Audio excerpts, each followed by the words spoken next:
Gue ini ya. Si Ruth. Tes. Siapa itu di belakang itu? Young Prin. Wih, ada Young Prin. Mana Tiada Basma? Tuhan selain Sehat? Yesus. Sehat. Aduh, belum apa-apa pagi-pagi sudah ngomong-ngomongin Tuhan ini kamu ini. Aduh. Ngomongin hamba aja udah susah, mau ngomongin Tuhan lagi. Yang menolak Yesus bakal masuk neraka. Wow, panas. Wih, Alhamdulillah. mantap. Umat Muhammad Itu di menerima neraka. Yesus.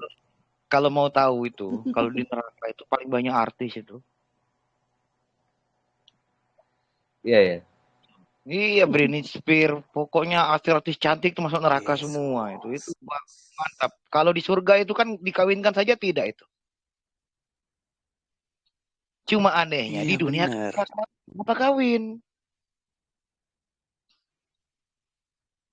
Ayo, kenapa kawin di dunia kalau di surga tidak kawin? Sedangkan, ya kan, di dunia itu tidak kawin. Kenapa di surga itu, di dunia itu Tapi kawin? Kenapa tidak kawin gitu loh? Kenapa? Nanti itu Basma di surga itu cerai dia sama istrinya yang di dunia. Kenapa? Aku jawab ya. Gini ya, biar aku jawab. Yang Biarin pertama. dulu, biarin dulu. Yang Basma, pertama, dengar itu dulu nanti jawabannya. Kita. Iya, Yang iya, pertama, iya. nggak dengar dulu ya. Biar aku jawab. Yang pertama, kenapa nggak ada kawin? Yang pertama, biar aku jawab. Yang pertama itu karena yang namanya di surga itu kita tidak terikat lagi oleh daging. Nah, sebenarnya kan seks, makan, minum, haus, lapar itu kan semuanya kebutuhan daging. Ya. Oleh karena itu karena kita tidak terikat oleh daging. Gue capek sumpah. Kalau Anda gimana ya Pak? Kita nggak butuh semua. Saya maaf itu. Ya motong-motong. Yang kedua, biarin dulu Bung Rut, biarin dulu biar dia puas dulu, biarin dulu. Nanti baru kita bakar. Lanjut. Karena ketika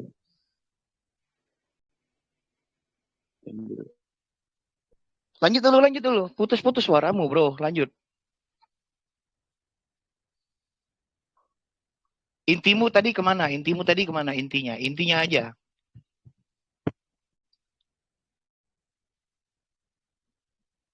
Halo. Malah ngilang, malah diam.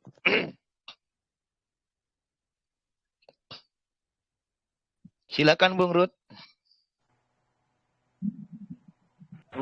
Ya, apa Bung Rut?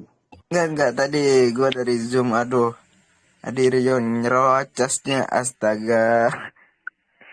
Enggak, tadi ini mana tadi mau menjelasin masalah kawin dengan enggak di surga tadi itu, mana tadi itu? Iya, serangan Basma. Surga yang coba dilanjut dulu, karena tadi suaranya putus-putus. Ya, sering hilang gitu sinyalnya. Yang Basma ini. Silakan Yang Brin. Bukan, nanti kalau penjelasannya tidak tuntas, ketika kita patahin nggak terima gitu loh. Jadi jelasin dulu sampai tuntas. Menurut kamu surga kamu seperti apa, kan gitu. Jadi kan tadi bilangnya yang tidak menerima Yesus akan masuk neraka. Kita terima itu. Nanti kita buktikan siapa yang tidak menerima Yesus atau siapa yang sebenarnya menerima Yesus gitu loh. Jadi biar terarah gitu. Jadi jangan hanya sekedar menyatakan sesuatu tapi tidak bisa mempertanggungjawabkan, kan begitu ya, Bung King Real ya. Aduh. Ya, lanjut. Ya, silakan dijelaskan ulang itu. Menurut kamu, persepsi kamu tadi, surgamu tadi bagaimana itu, Bung Dasma? Siapa Basma ya? Ya, Bang Basma.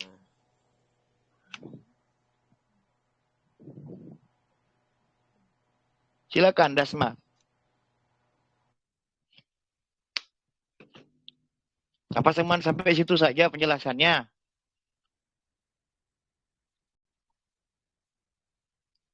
Ya, ini orang. Jadi kan tadi bilangnya kayak yang menolak Yesus itu akan masuk neraka. Benar itu, saya setuju. Yang menolak Yesus itu utusan Allah, Yesus itu Rasulullah, itu akan masuk neraka. Benar. Setuju saya. Tapi Yahudi tidak menerima. Kenapa? Yahudi Iya, tidak Yahudi akan masuk menerima. neraka. Iya, Yahudi akan masuk neraka yang tidak menerima.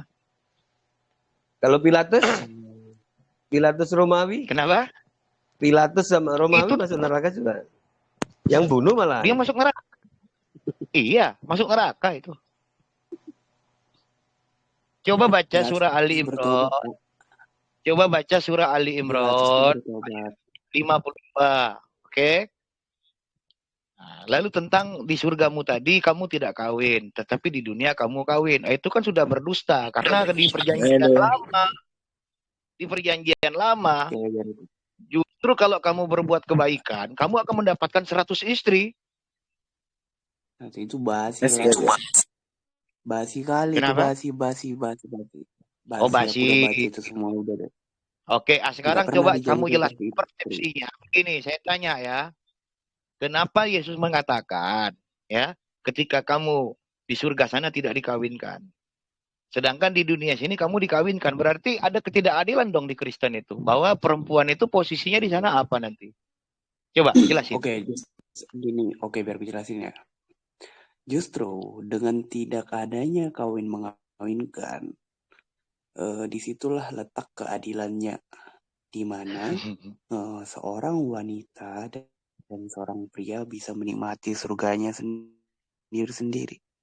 Oh begitu. Nggak perlu harus ada satu yang khusus untuk melayani, satu lagi khusus untuk nge-seks doang gitu. Nah, Oke. jadi di surga Kristen itu nggak ada yang namanya seks. Yang pertama karena tidak terikat oleh daging. Yang kedua tadi aku bilang itu karena kita manusia hidup bukan untuk seks di dunia. Karena Baik. itu hanya kebutuhan kita ketika kita di dunia. Jadi kita juga percaya bahwa ketika kita di surga, Di dunia? Oh di surga. Oke. Percaya kenapa itu? Percaya. Ini bahas surga ya.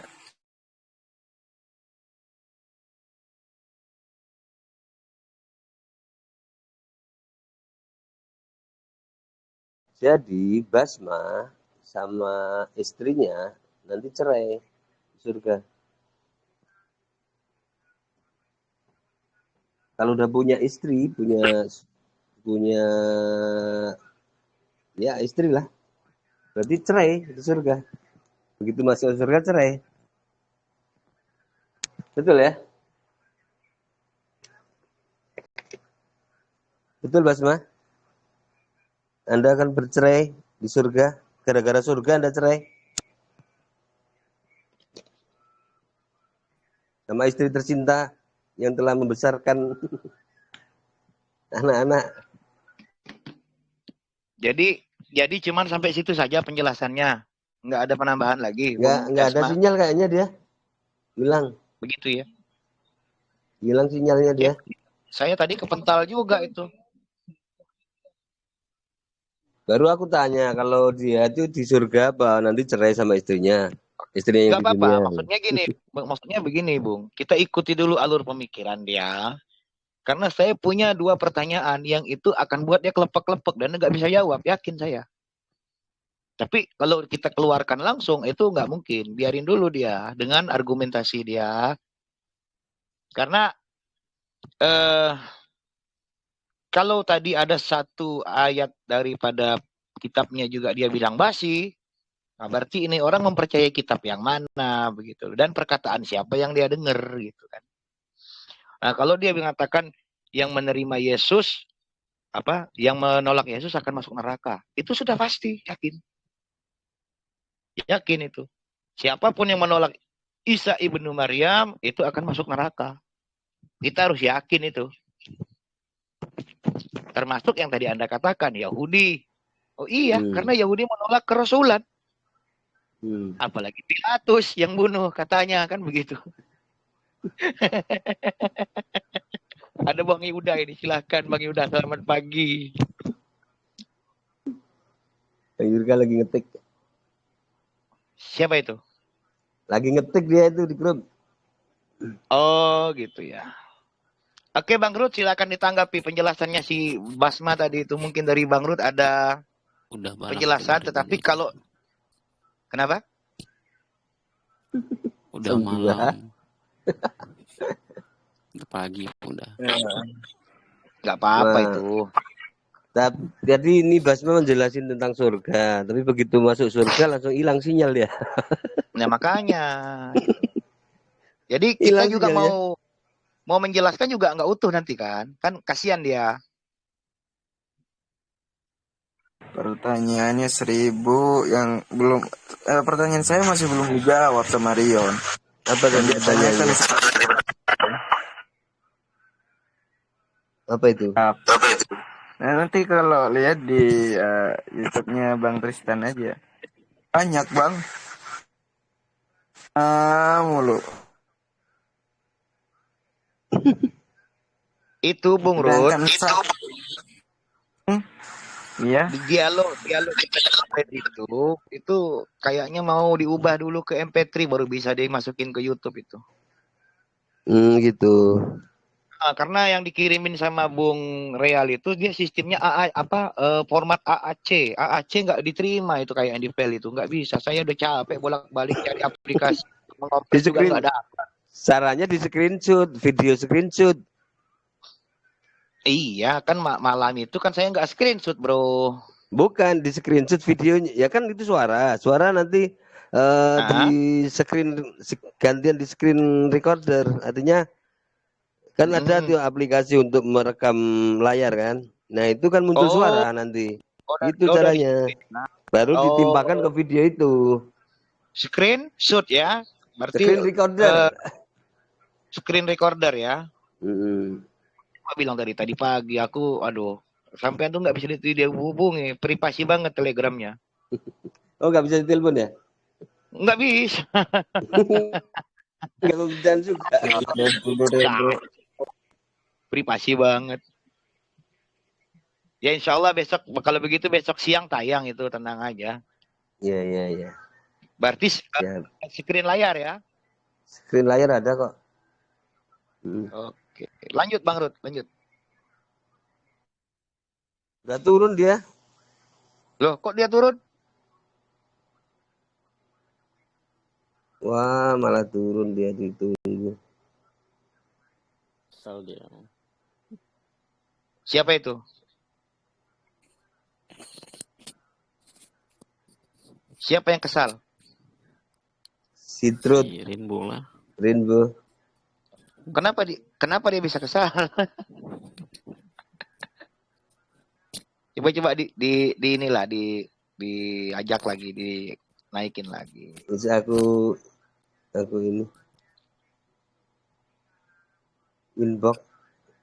Saya masuk ke Zoom yang dikirim sama Bang Yuda itu minta kode terus ya. Aduh. Kodenya FIC nggak? FIC ya. Sampai jam berapa saya tadi? Sampai 11:30 ujung-ujungnya. Waduh, bateraiku tinggal 20%. Ya udahlah, aku ini dulu lah. Bahasa apa sih tadi? Cas dulu. Bahasa apa, Bang? Mesia ya? Bahasnya banyak. Oh, nggak ada tema. Terakhir tadi Messi ya. Almasih. Nggak ada tema. Lompat-lompat temanya ya. Gitu ya. Almasih itu kan untuk Israel, Yahudi. Ya makanya tadi mumpung ada Dasma itu kan kita bisa jelasin gitu loh. Yang menolak Yesus akan masuk neraka, kita jelasin sama dia.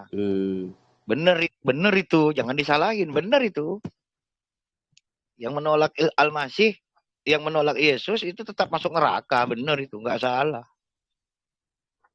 Apalagi kalau yang menuhankannya, lebih neraka lagi. Nggak repot kan? Orang-orang ini kan mau diikutin aja alur pikirannya. Jangan dipatahin gitu loh. Mana 2, 3, 4 ku tadi nih? Aduh. Oh ini dia. Kok mungkin Real naiknya malam banget? Kemana? Oh, Ada baru proyek? selesai. Iya, ada. Alhamdulillah. Baru pulang, alhamdulillah. Saya pikir proyek maulidan atau apa. Biasa kalau bulan-bulan begini banyak proyek maulidan ini. Halo. Oh, belum naik ya si Rainbow ya.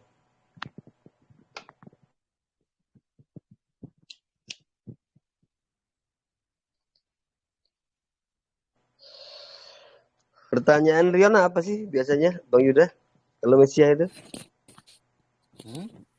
Pertanyaannya seputar apa sih? Sebenarnya sih pertanyaan awalnya itu tentang surat apa tadi? Al-Baqarah ayat 30 ya. Berapa? Kalau Rabbukal Malaiikati ini ja'il fil ardi khalifah, itu ya. Penciptaan manusia ya. Nah, terus Apalagi tentang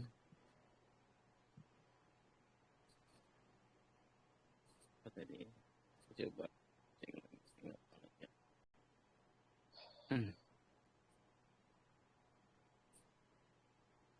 Ya Surat fil ardi khalifah.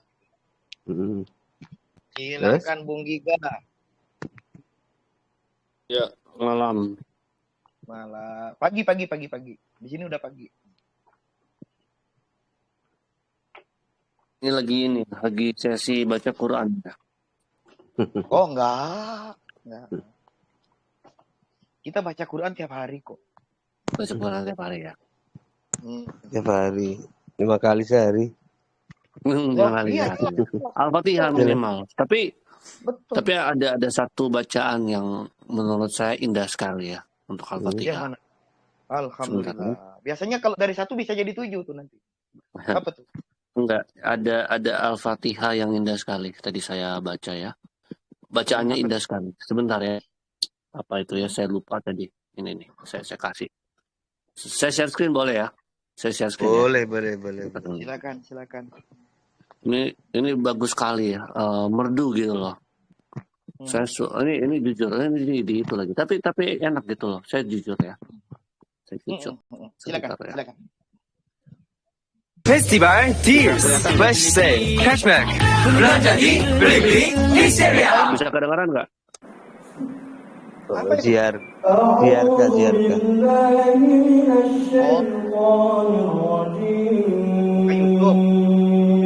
Ini YouTube. Kelihatan nggak? Kelihatan dia. Suaranya juga enak. Lanjut. Kedengaran. Enak. Ini bacanya enak nih. Ini bacanya Enak enak. ya. Itu pakai nada Ziarka enak. Pakai nada Ziarka dia.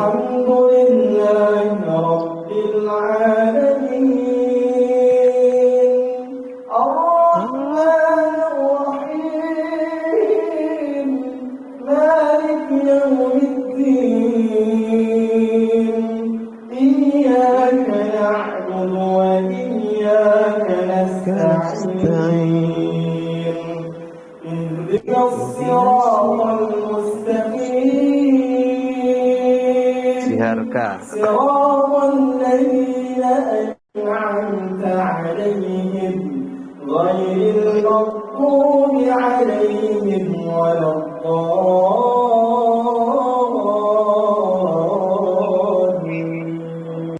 Nah, coba kalau dekat masjid saya kayak gitu.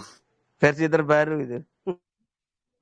Salahnya di masjid di dekat saya masjidnya wacanya nggak gitu. Versi terbaru itu. Enak itu kan, merdu. Versi terbaru. Itu merdu loh. Iya, Itu betul. namanya pakai apa namanya ininya jiharka. Jadi ada jiharka, bayati, Jiharka. nahawan, sika, Ah. ada tujuh kiroat. Itu kan enak kan dengarnya kan? Enak. Walaupun Ya. nggak ngerti bahasa Arab tapi enak nggak dengarnya? Enak, merdu. Enak. Enak. Merdu loh itu. Kalau di saya, waduh, kebacaannya nggak gitu. Kalau bacanya gitu, Udah betah. muslim. Hah? Udah Hah? muslim udah. Betah dengarnya, betah. Iya. Enak. Dan memang agama itu kan menuntun kita kepada ketenangan. Sebenarnya begitu. Ya.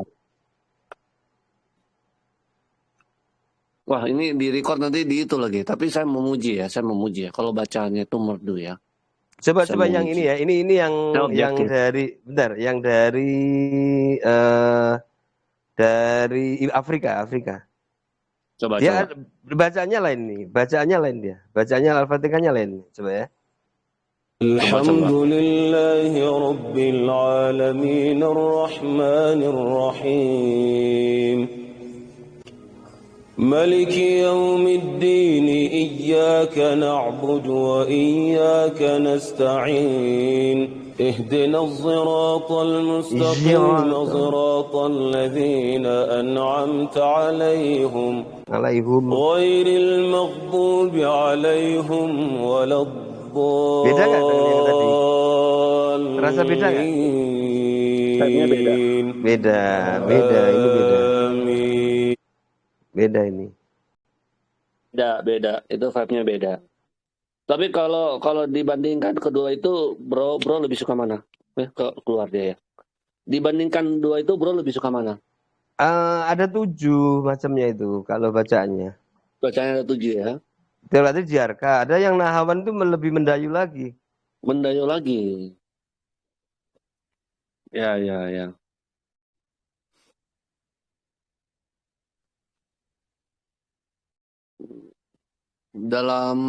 Kalau bro lihat ya dalam pembacaan Mazmur itu biasanya dilantunkan seperti itu. Orang-orang kalau baca Mazmur itu dilantunkan seperti itu. Cuman ya seperti itu.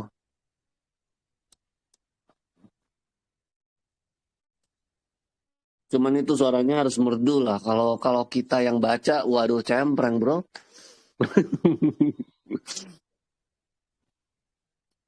Ya memang membaca Al-Quran itu harus biasa, Bung. Harus belajar.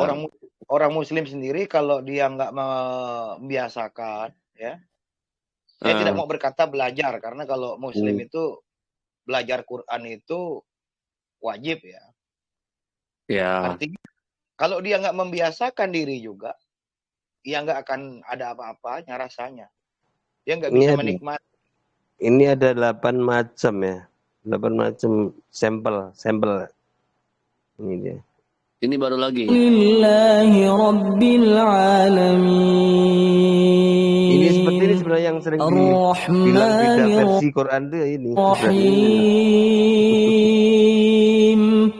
Maliki Yawmiddin. Ini ada 8 nih. Malahan. Coba kita yang. Assalamualaikum warahmatullahi wabarakatuh. هذا نداء طارئ لإخواننا وأخواتنا. بسم الله الرحمن الرحيم. الحمد لله رب العالمين الرحمن الرحيم مالك يوم الدين Bayati Kurdi. إياك نعبد وإياك نستعين. Coba lagi ya. Ros. Bismillahirrahmanirrahim. Al-Fatihah sama teman saya bacanya Ros.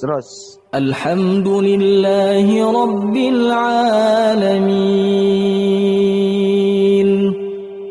Ar-Rahmanir Rahim. Geser lagi ya. Sika.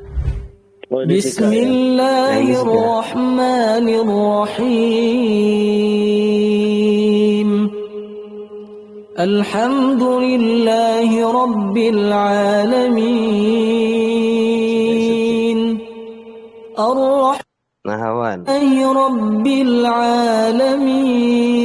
Yang tadi itu apa? Jiharka ya? Jarka Ar-Rahmanir Rahim. Jiharka yang tadi ya. Jiharka ini. Ini Jiharka. Ini yang Jiharka tadi ya. Ar-Rahmanir Rahim. Maliki Yaumiddin. Ini yang tadi dibilang beda versi.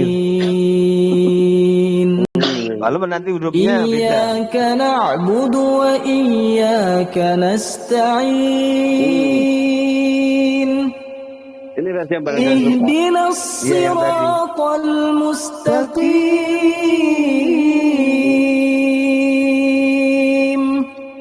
Siratal ladzina an'amta 'alaihim ghairil maghdubi 'alaihim waladdallin.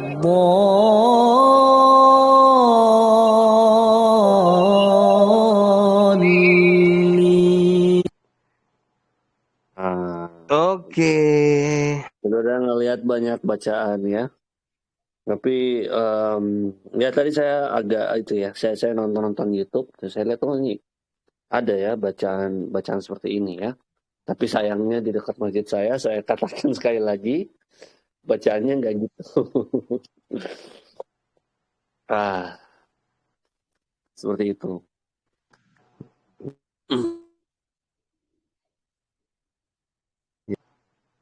Silakan Pak Murid.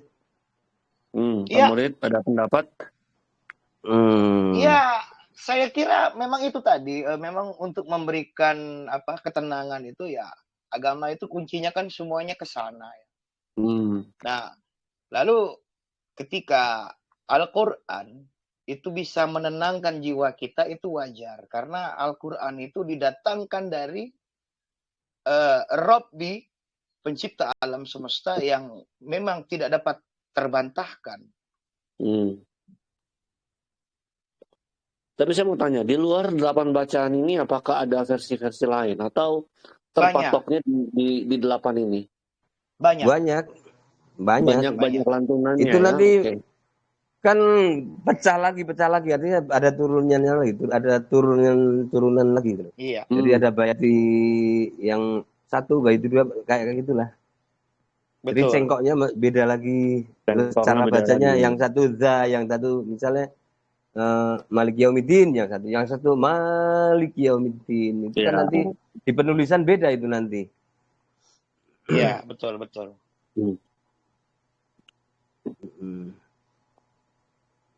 Gitu Bang.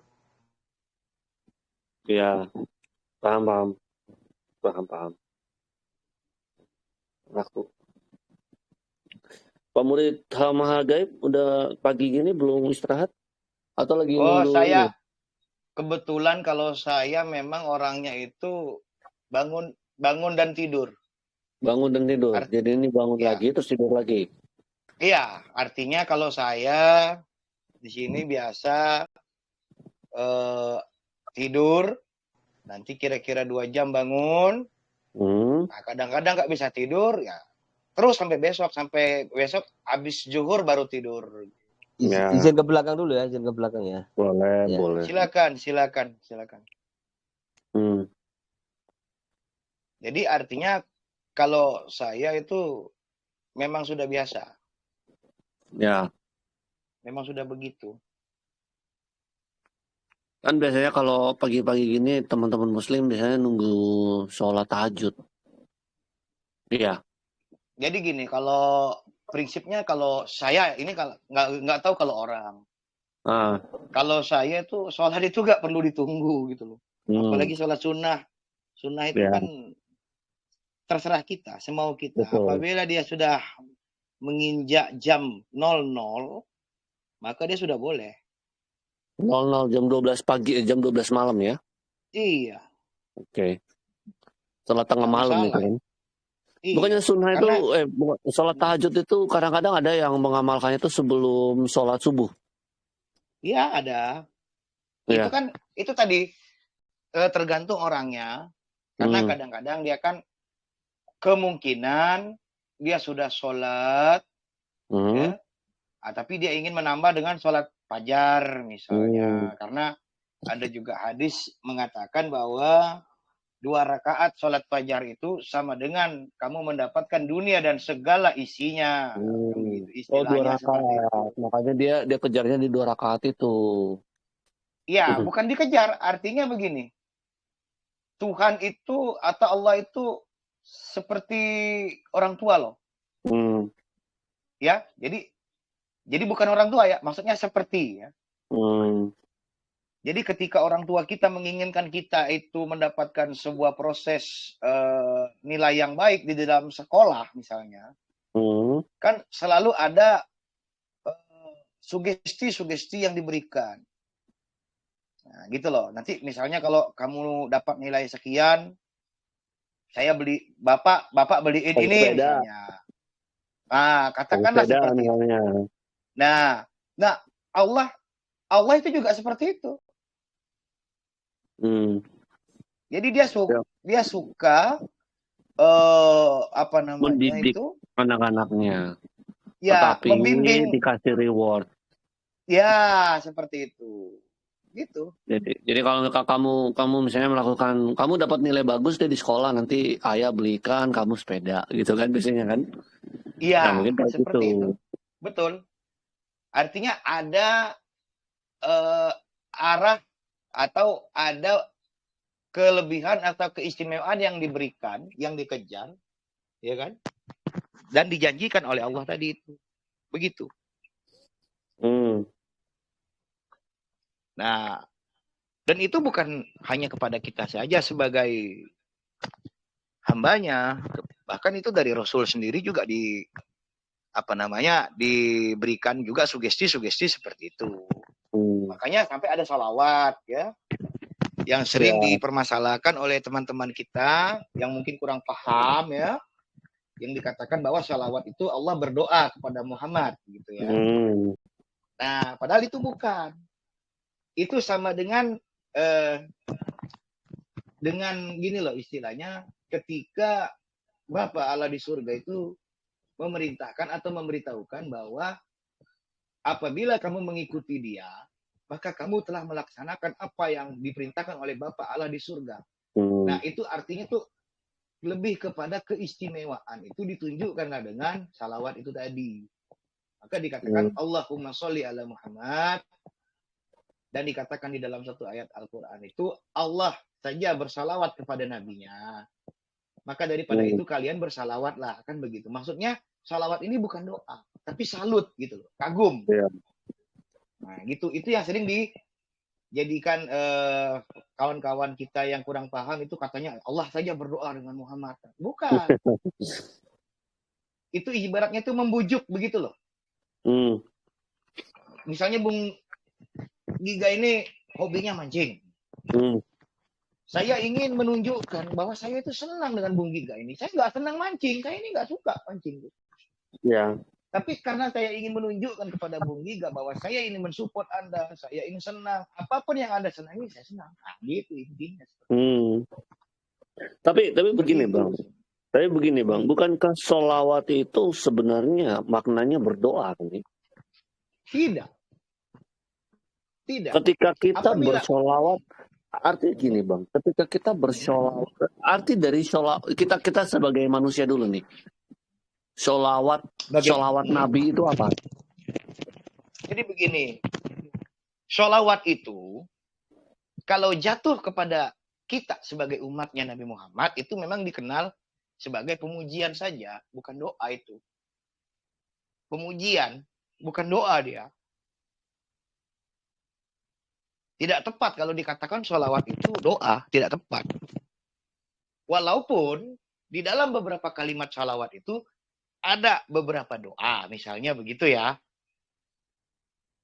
Misalnya kita ingin memanjatkan doa kepada Allah. Misalnya kan nggak mungkin langsung ujuk-ujuk ya Allah berikanlah kami keselamatan dunia dan akhirat. Ya nggak begitu. Tentu kita harus memuji dulu kekasih-kekasih Allah tadi itu. Misalnya di dalam sholat itu ya, sebelum kita mengakhiri sholat itu kita memuji Nabi Muhammad dan juga milah yang dibawa oleh Nabi Muhammad, yaitu Nabi Ibrahim. Maka disebutlah Allahumma sholli ala Muhammad wa ala ali Muhammad kama shallaita ala ali Ibrahim wa ala ali Ibrahim wa barik ala Muhammad wa ala ali Muhammad kama barakta ala ali Ibrahim wa ala ali Ibrahim fil alamin innaka Hamidum Majid. Seperti itu.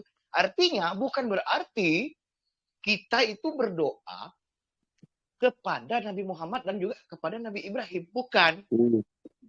Tetapi doa yang kita panjatkan tadi, ya kan, bisa diijabah, bisa diterima, bisa sempurna oleh Allah itu karena kita mengikuti penuntun ini, yaitu pertama Nabi Muhammad sebagai penuntun utama, dan Muhammad tadi itu meneruskan penuntun atau risalahnya Nabi Ibrahim, seperti itu.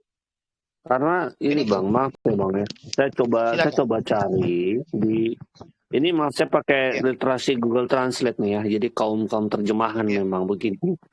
Nah di sini dikatakan, nah di sini ketika saya memasukkan kata sholawat ya, itu doa ya, lalu saya ke English itu pun juga prayers ini kan doa ya. Nah inilah yang dimana kami ini terus terang, saya tahu dulu ya biar bisa tutup ya. Nah di sinilah, jadi sholawat itu kan memang berdoa Bang. Betul nggak Bang? Bagaimana? Jadi sholawat itu dalam penggunaan katanya ini memang artinya doa, gitu kan ya? Tidak. Bukan. Kalau sholawat, ya kan, itu ada 3 pengertian. Jadi sholawat itu adalah pujian, itu pertama ya. Yang kedua itu adalah ya, kita itu ingin menjadikan penghulu alam ini atau Nabi Muhammad itu sebagai apa ya istilahnya itu, logos ya, atau apa ya istilahnya. Tapi kalau dikatakan persis itu doa, tidak tepat. Tidak tepat itu. Karena doa itu lain ya. Jadi kalau doa itu ada kalimat Rabbana.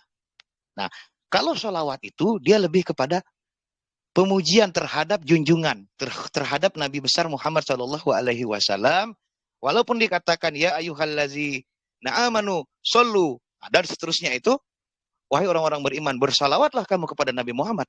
Bukan Allah mengatakan berdoalah kepada kamu kepada Nabi Muhammad, bukan seperti itu, tidak. Artinya kalimat salawat itu adalah rasa kagum, rasa salut, rasa sayang kita, rasa keinginan kita mengikuti risalah beliau. Begitu. Oke.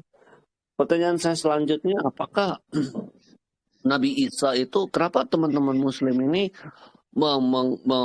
channel apa ya, memfokuskan sholawat ini kepada Nabi Muhammad? Apakah pernah, misalnya kayak Nabi Isa gitu ya? Ini kan maksudnya sebenarnya masalah gini, Nabi Muhammad ini kan mendapatkan suatu sholawat yang sangat-sangat khusus. Ya kan? Nah, apakah pernah kayak ada satu session di mana umat Muslim itu bersolawat kepada Nabi Isa, atau satu masa di mana teman-teman Muslim ini mungkin bersolawat kepada Nabi Ibrahim gitu, hanya kepada Nabi Ibrahim. Nah, apakah ada seperti itu? Karena saya melihat ketika saya Google juga ya, kebanyakan solawat itu dikhususkan kepada Nabi Muhammad. Ini bagaimana penjelasannya? Karena begini, kan tidak mungkin ya, pemerintahan Orde Baru itu, ya kan, mengambil pola ataupun cara kerja Orde Lama. Itu gampangnya ya, itu gampangnya. Walaupun Orde Lama itu tidak juga dihilangkan sama sekali, tetap juga dikenang jasa-jasanya. Nah, hubungannya dengan Nabi Muhammad ialah dia itu kan Nabi terakhir, khataman nabiyyin ya, Nabi penutup. Nah, lalu kalau kita bersalawat kepada yang lain yang memang tidak ada tuntunannya dan memang tidak ada tidak ada perintah untuk bersalawat kepada selain dia. Begitu. Karena apa? Dari kacamata Muslim, ya kan? Ini kan dari kacamata Muslim ya.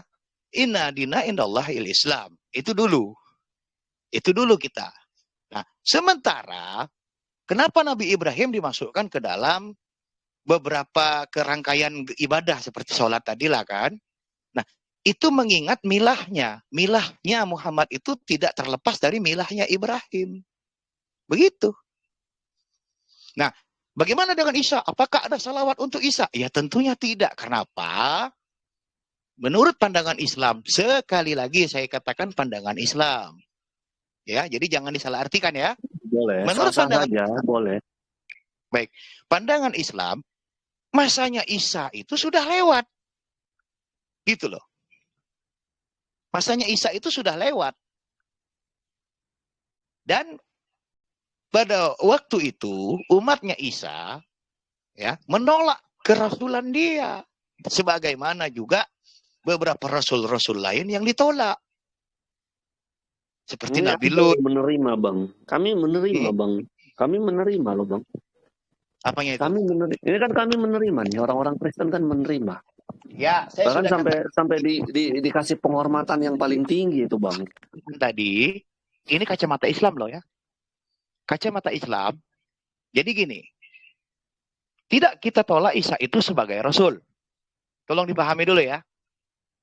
Sedangkan di kacamata Kristen, dia kan diterima sebagai anak Allah, firman Allah yang hidup, ya kan?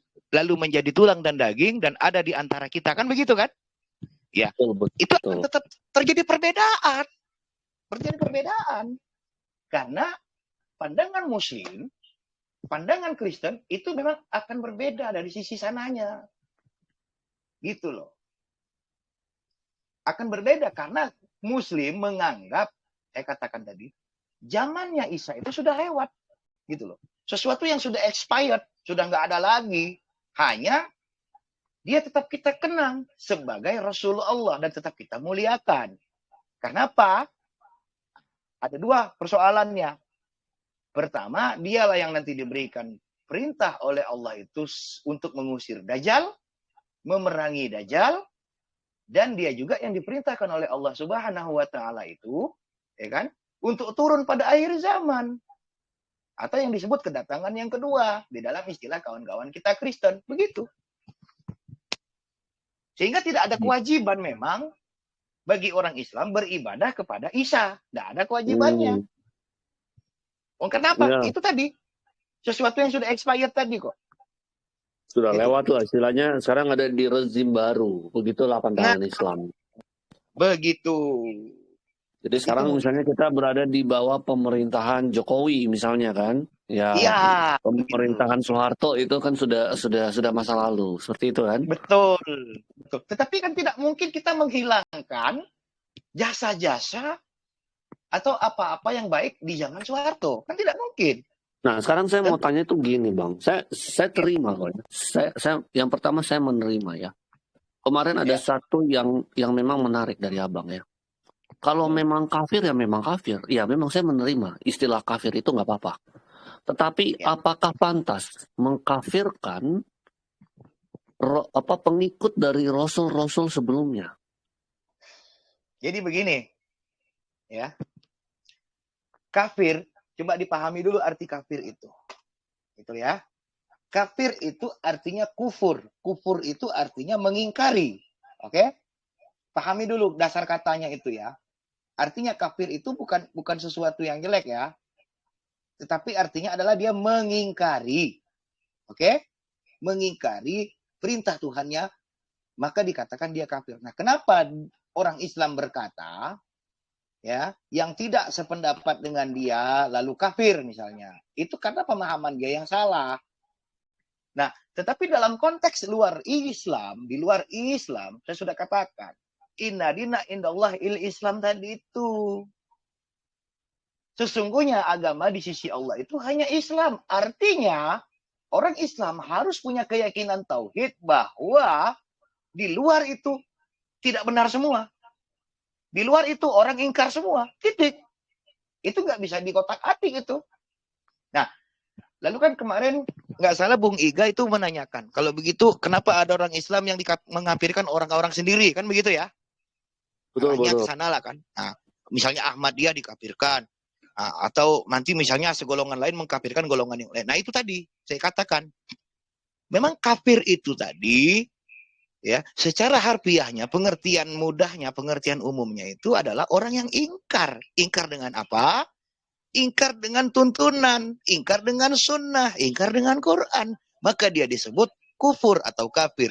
Nah, kalaupun ada satu golongan mengkafirkan golongan lain, itu mungkin keyakinan dia mengingkari sunnah yang mana, mengingkari hadis yang mana. Karena di dalam Islam, menerima Al-Quran, menolak sunnah, kafir. Menerima hadis, menolak Quran. Ya, silakan. Contoh, dulu ada ya satu ulama besar ya. Dia dikafirkan. Ulama loh ini. Ulama tafsir. Ya. Dia dikafirkan. Karena katanya seperti ini. Ya memang katanya nggak salah juga. Tapi salah dipahami sebenarnya. Jadi di salah satu ceramah ya, itu di televisi nasional, itu waktu itu cukup heboh sekali ya. Dia berkata seperti ini kurang lebih. Muhammad itu belum tentu masuk surga. Wah. Itu langsung Rizik Syihab, sorry. Bukan. Sebentar. Saya nggak mau salah sebut nama. Coba kita cari dulu. Saya juga pernah dengar. Saya nggak mau salah sebut nama. Bukan sebentar si Subur itu kah? Sebentar ya. Dia tidak salah loh. Ketika dilihat dari sudut pandangnya dia, ya. Sebentar ya. Baik. Kita lihat. Silakan. Itu soalnya namanya hampir-hampir sama ya. Jadi saya kadang-kadang tuh suka lupa ya. Apa bukan sebentar Subur? Ya. Ya, bukan sebentar nih ya, kita lihat. Maaf, tadi saya salah. Quraisy Shihab. Ya, Quraisy Shihab. Nah, emang nggak salah karena maaf ya, tapi Nabi Muhammad pun kan pernah berkata ya bahwa semuanya itu kan atas izin Allah, benar nggak? Atas rahmat Allah. Betul. Jadi seorang nabi pun itu tidak boleh mentang-mentang karena dia nabi, lalu dia mendahului rahmat Allah itu. Benar kan? Nah, sekalipun memang, lalu dia katakan, belum tentu semuanya itu atas rahmat Allah. Yang bahkan Nabi Muhammad pun tidak boleh mengklaim itu. Maksudnya seperti itu loh. Iya kan? Benar kan? Tapi karena itu disalahpahami, langsung semuanya bilang kafir. Nah itu. Oke, sudah. Saya jawab ya. Ya, silakan. Kenapa orang yang mengatakan itu dikatakan kafir? Nah, itu dulu. Ya kan? Di situ kan kebingungannya kan? Karena dasar agama Islam itu, ini yang saya harus paham, saya memberikan pemahaman kepada Anda. Pada rukun imannya, ya. Iman pertama itu adalah iman kepada Allah Subhanahu wa taala. Oke? Next ya. Iman kedua itu iman kepada kitab-kitabnya. Iman ketiga, iman kepada malaikat-malaikatnya. Iman keempat adalah iman kepada utusan-utusannya, yaitu termasuk rasul-rasul ya. Termasuklah Nabi besar Muhammad Shallallahu Alaihi Wasallam. Nah, ketika dia berpendapat begitu, kalau itu pendapat pribadi, misalnya, tidak dia sebarkan ke media. Misalnya ya, dia berpendapat begini. Misalnya contohnya seperti Bung Giga ya. Menurut gue Muhammad itu belum pasti masuk surga kok. Dia juga manusia biasa kok. Ya kan, dia juga mati kok, dia juga sakit. Itu tidak akan jadi persoalan. Tidak akan jadi persoalan. Nah, kenapa persoalan itu akan muncul? Karena dia membicarakan itu di media dan dia tidak memberitahukan itu pendapat siapa. Pendapat dia. Lalu dia itu siapa? Gitu loh. Walaupun ada ya ungkapan yang mengatakan al-ulama warasatul anbiya, tetapi ulama juga tidak boleh sembarangan memberikan pendapat yang di luar hujjah. Karena ada hadisnya mengatakan, ini haram tu jannah, kata Allah. Aku haramkan surga ini ya Muhammad, ya, sebelum engkau berada di dalamnya. Jadi maksudnya begini, Allah mengharamkan surga itu untuk seluruh nabi, seluruh rasul. Sebelum Nabi Muhammad ada di dalamnya. Itu Allah yang berfirman. Nah, tiba-tiba dia berpendapat, Muhammad juga belum tentu masuk surga. Lah memang dia siapa? Kok mendahului Allah, mendahului Tuhan penciptanya. Sedangkan penciptanya sudah mengatakan, inni haram tu jannah wa rasulah. Aku haramkan surga ini untuk semua rasulku sebelum engkau Muhammad berada di dalamnya. Itu makanya dikatakan dia, atau mungkin ada yang mengatakan dia sesat atau kafir. Itu jawaban saya. Jadi tidak bisa disalahkan. Karena memang walaupun saya bisa mengerti loh ya. Saya bisa mengerti lah. Saya punya respect yang tinggi terhadap ulama yang satu ini ya. Karena menurut saya dia orangnya sangat begini, terbuka pikirannya. Saya berikan logika ya. Saya berikan logika begini. Saya berikan logika kepada Anda begini ya. Sekarang Anda misalnya kuliah. Oke?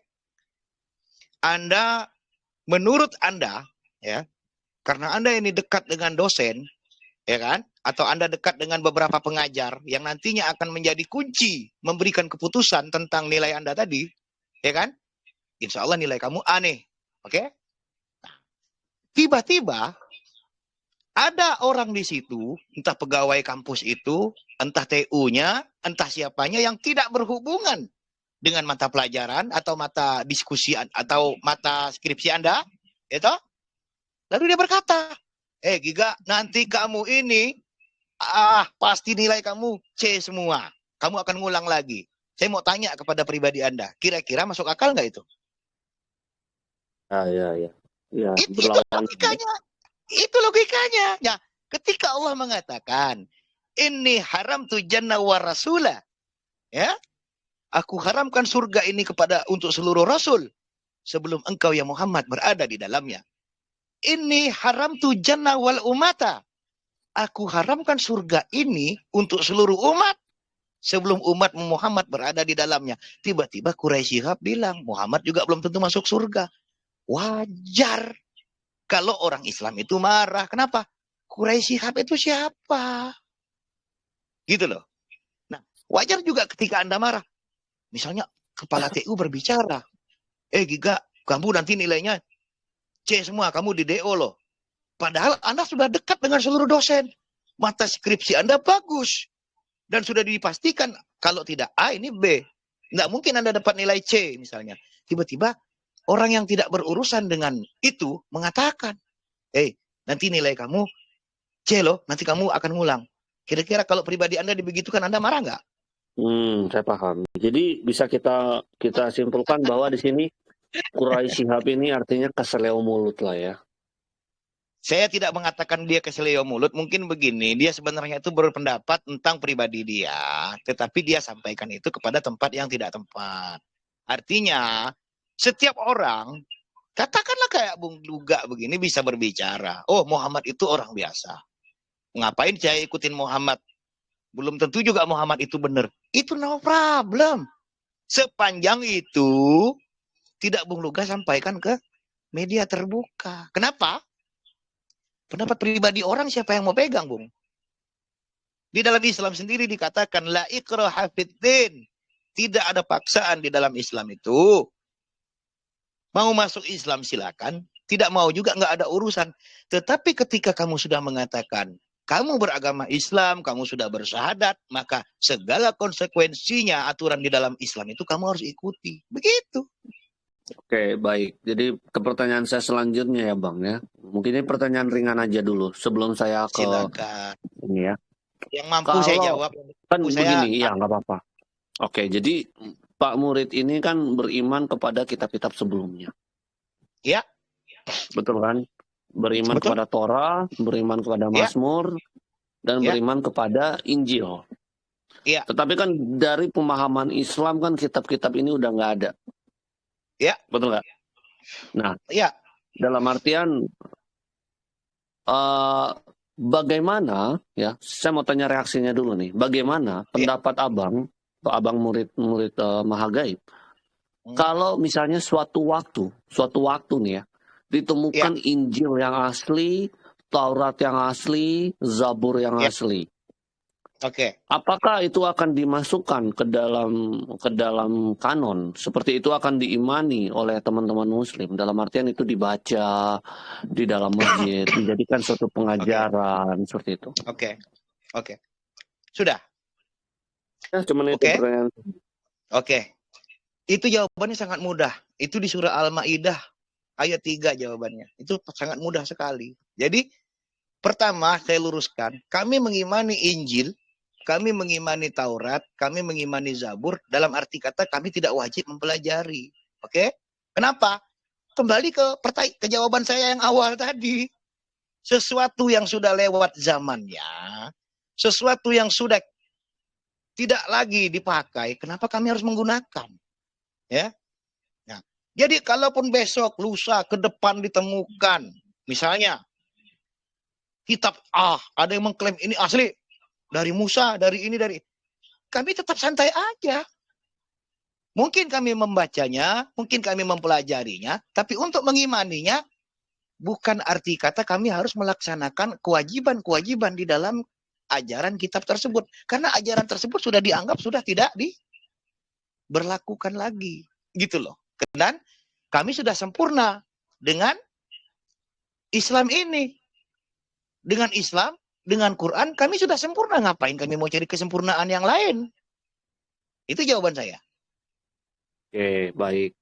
Jadi apakah menurut Pak Murid Mahagaib ini gini, Pak Murid Mahagaib, saya melihat ada satu fenomena ya, fenomena dari teman-teman Muslim itu mempelajari kitab Taurat dalam tanda kutip kitab Taurat yang palsu ini ya, karena ini bukan kitab Taurat yang dimaksud. Nah, apakah mereka itu sudah kafir atau bagaimana itu? Tidak. Karena ya mereka mempelajari kitab-kitab ini. Kekafiran di dalam Islam ya itu 3, Bung. Pertama, asyiraku billah, menduakan Allah atau mengakui Tuhan lain selain Allah, itu kekafiran di dalam Islam. Yang kedua, melakukan amalan atau ibadah di luar konsep daripada apa yang telah diajarkan oleh Nabi besar Muhammad SAW. Yang ketiga, menambah-nambahi. Nah, itu juga akan masuk kepada ranah kekafiran. Maka kalau kita membaca Bible, membaca apapun itu, ya tidak akan jadi masalah. Itu kan pengetahuan saja itu. Pengetahuan itu tidak akan menyebabkan kita menjadi kafir. Kenapa? Karena kita tidak menjadikan dia sebagai rujukan hukum untuk dilaksanakan di dalam kehidupan. Begitu. Oke, baik. Kalau gitu ke pertanyaan saya selanjutnya ya, Bang ya. Tadi Abang berkata ya bahwa tidak ada seorang rasul pun itu yang akan mencium aroma surga atau masuk ke dalam pintu surga. Saya tidak mengatakan Nabi mencium Muhammad, ya, masuk. Masuk ya. Tadi saya salah berarti ya. Tidak akan masuk ke gerbang pintu surga jika Nabi Muhammad itu tidak berada di dalamnya. Jadi Nabi Muhammad itu adalah orang pertama yang akan masuk ke pintu surga itu. Iya. Benar kan? Benar. Nah, pertanyaan saya berarti sekarang rasul-rasul ini di mana? Karena kalau berdasarkan penjelasan dari Abang tadi, artinya saat ini belum ada orang di surga. Belum. Jadi para rasul di mana? Ya, itu tentunya kembali kepada iman kami pada surah Al-Baqarah ya. Ayat yang ketiga, itu udah jelas. Allazina yu'minuna bil ghaib.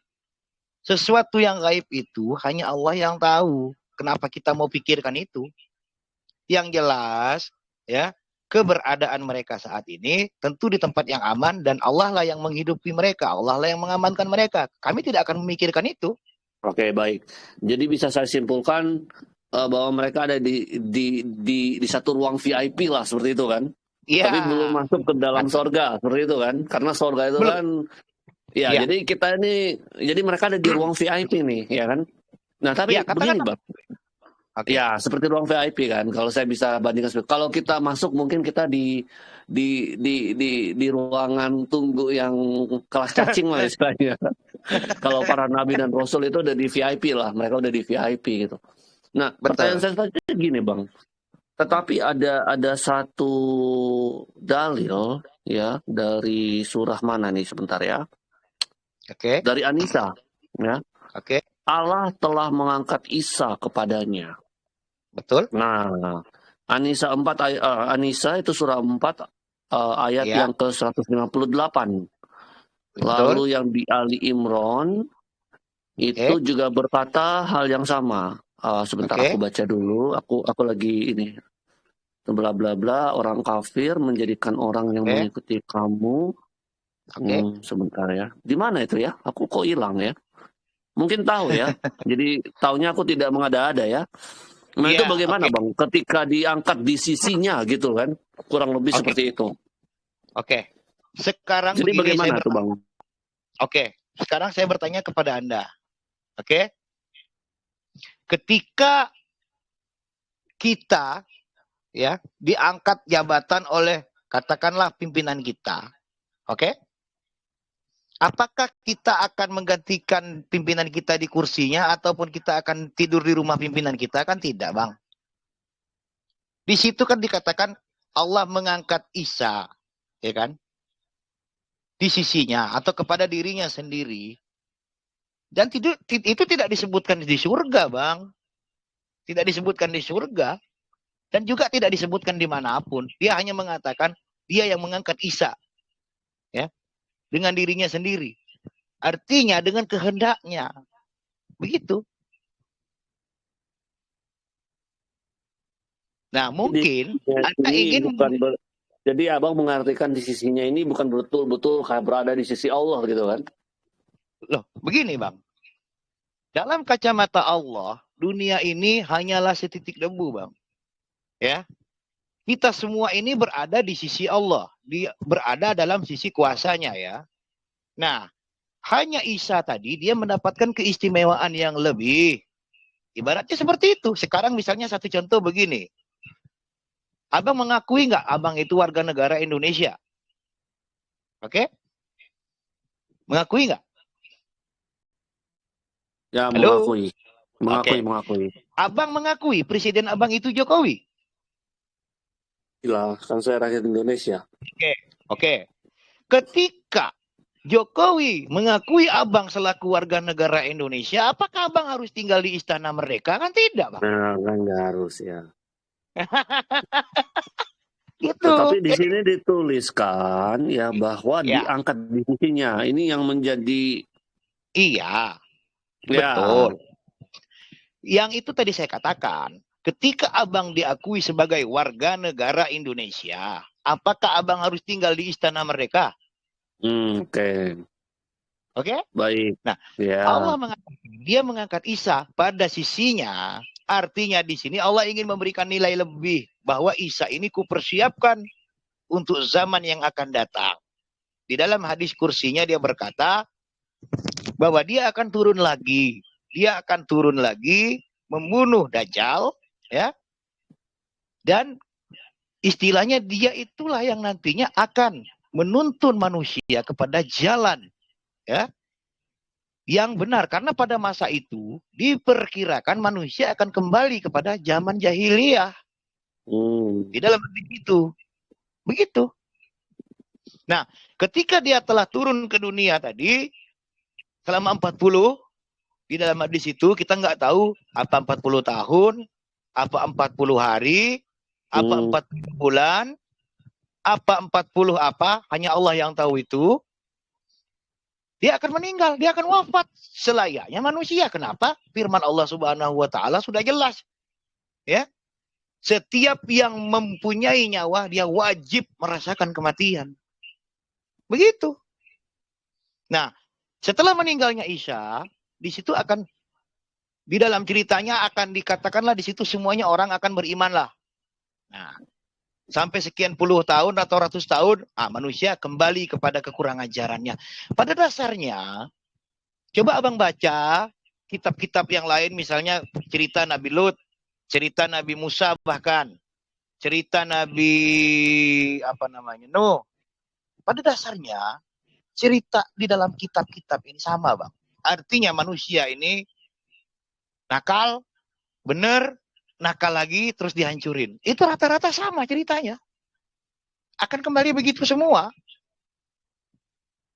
Jadi skenario yang telah dibuat oleh Tuhan itu rata-rata begitu. Coba saja perhatikan. Adam alaihissalam. Terjadi tragedi pembunuhan. Ya. Anaknya. Bunuh-bunuhan toh. Lalu Hiduplah sekian tahun, lalu Nabi Lut. Nah, terdapatlah penyimpangan istrinya, anaknya, ya kan? Dihancurkan kaum Sodom itu. Itu rata-rata semuanya begitu, Bang. Artinya nanti Isa itu juga akan begitu. Ketika sekarang ini kan Muhammad sudah pergi, oke? Nah, Muhammad sudah pergi, Islam itu pertamanya bagus. Tek, ujung-ujungnya terpecah menjadi 72 golongan saat ini. Nah, Betulnya ada ini 72 masih golongan. Kenapa? Apakah saat ini ada 72 golongan Islam? Loh iya. Itu Nabi sendiri yang mengatakan, sepeninggalan aku, umat ini akan terpecah menjadi 72 firqah. Nah, saat ini terpecah, oke? Makanya kita kenal ada Al-Manar, ada ini, ada itu, tetek bengek lah ya. Nah, nanti ini akan terus, kembalilah. Mungkin nanti, entah kapan, entah lusa, entah apa, kita nggak tahu lah, ya. Nakal semua kita ini.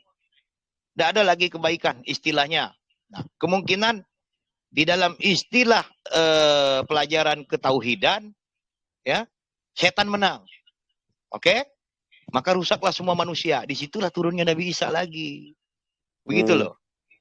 Nah, diluruskan lagi oleh Nabi Isa tadi kembali, ya, dalam arti kata bukan dia meneruskan risalahnya dia, bukan.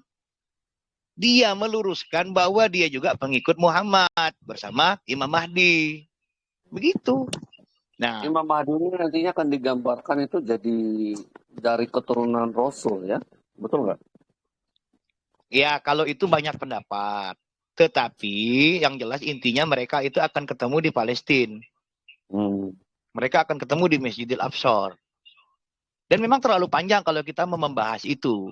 Ya kan? Betul. Nah, jadi setelah Isa tadi 40 ya lamanya, nah, cuma itu tadi saya tegaskan, hadis tidak menerangkan 40 hari, 40 tahun atau 40 apa. 40 jam hanya mungkin. Pokoknya hanya 40 di situ. Nah, maka di dunia tadi ini yang mananya orang sudah jahil, nakal, kemungkinan kalau kita bisa beri bayangan seperti negeri di sana lah tuh ya, di Taiwan lah mungkin tuh ya. Sekarang kan kalau Taiwan luar biasa tuh.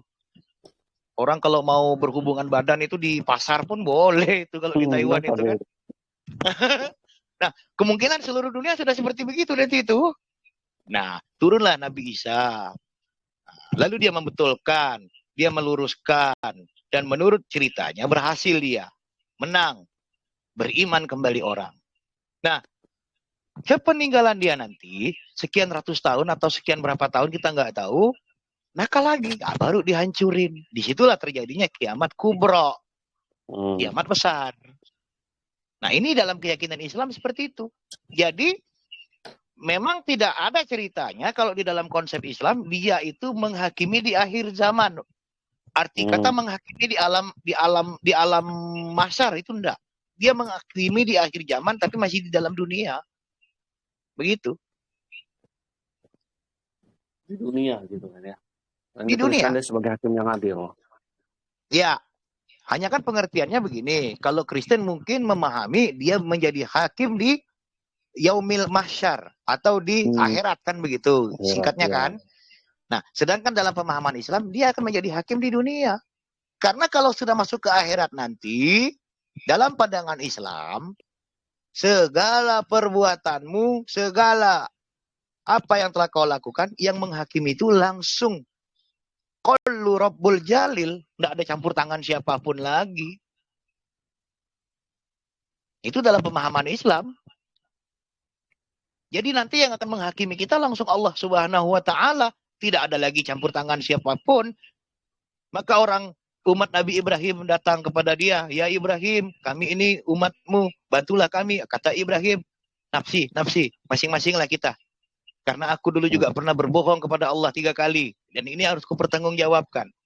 Nah, lalu datanglah nanti umat Nabi, misalnya Nabi Lut, misalnya. Sampai kepada umat Rasulullah tadi, umat Nabi Muhammad. Nah, ketika umat Nabi Muhammad tadi didatangi, dia bertanya, apakah kamu itu melaksanakan sholat? Ya. Apakah kamu mengakui aku sebagai nabimu? Iya. apakah kamu melaksanakan zakat dan puasa? Ya. Nah, insya Allah. Lah, apa itu namanya? Bahasa Indonesianya itu begini, insya Allah syafaatku ada padamu. Begitu itu bahasa Indonesianya. Begitu. Ya, paham gua bang.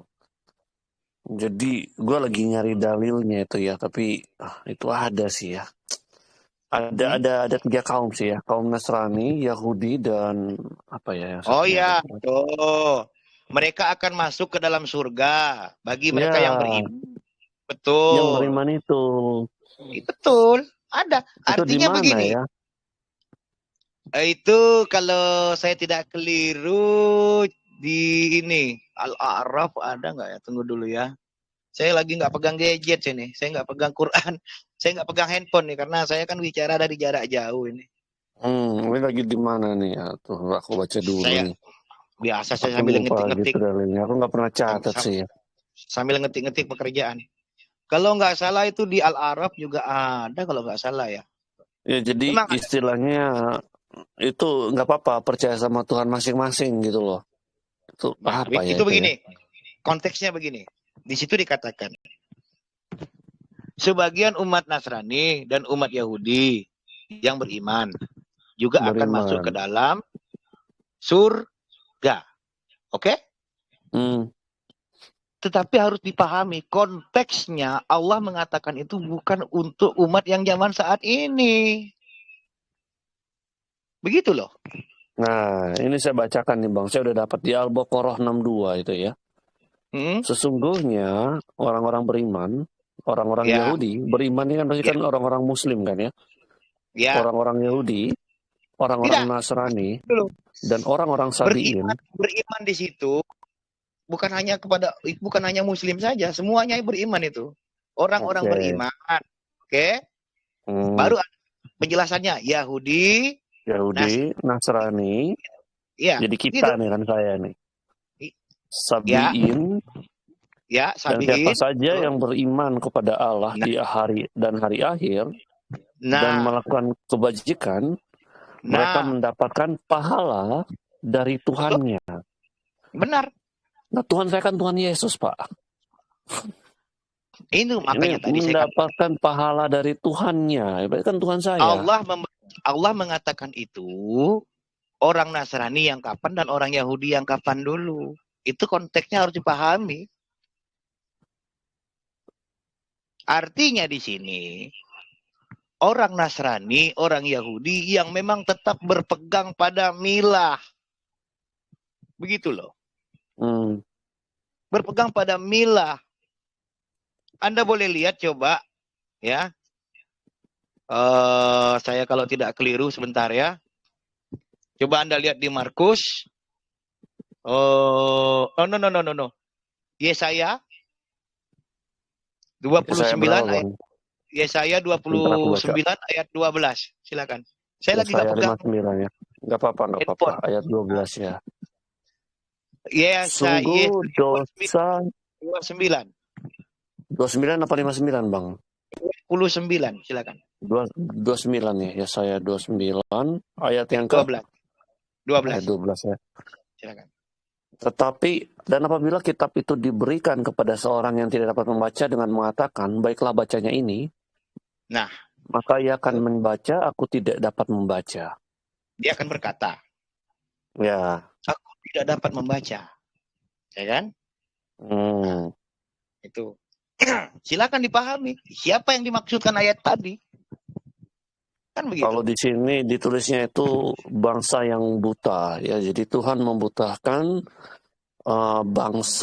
bangsa Israel, karena di sini dituliskannya juga bahwa pelihat mereka, ya, nabi-nabi mereka itu akan dibutakan matanya sehingga mereka tidak bisa melihat. Di mana itu ya? Bla bla. Ya seperti itu. Jadi tertutup bla bla. Oh ini. Sebab Tuhan telah membuat, itu di ayat sebelumnya dituliskan bahwa sebab Tuhan telah membuat kamu tertidur nyenyak, matamu yakni para nabi telah dipejamkannya, dan mukamu yaitu para Nah, pelihat telah ditudunginya. nah, halo? Ya, gimana Coba Bang? kita lihat ketika zaman Nabi Muhammad datang itu berapa ratus tahun manusia tidak punya nabi. Setelah Isa pergi itu berapa lama manusia itu tidak punya nabi. Gitu loh. Ada kalau Nabi ya mungkin 600 tahun itu kan ya, terakhir kan Yesus gitu. itu. Nah, lalu setelah itu turunlah Muhammad. Maka Muhammad itu terkenal ummi. Dia tidak bisa membaca kan? Dan memang perkataan itu dikatakan oleh dia juga. Ketika Allah mengatakan Iqra, ya kan? Baca. Nah, ya kan? Dengan nama Tuhanmu. Pada waktu itu Nabi bingung, loh, apa yang mau saya baca? Kan begitu. Maka dia diajarkan oleh Roh Kudus tadi itu. Roh Kudus, ya. Jibril tadi itu. Begitu. Jadi para Gabriel ya. Iya. Jibril.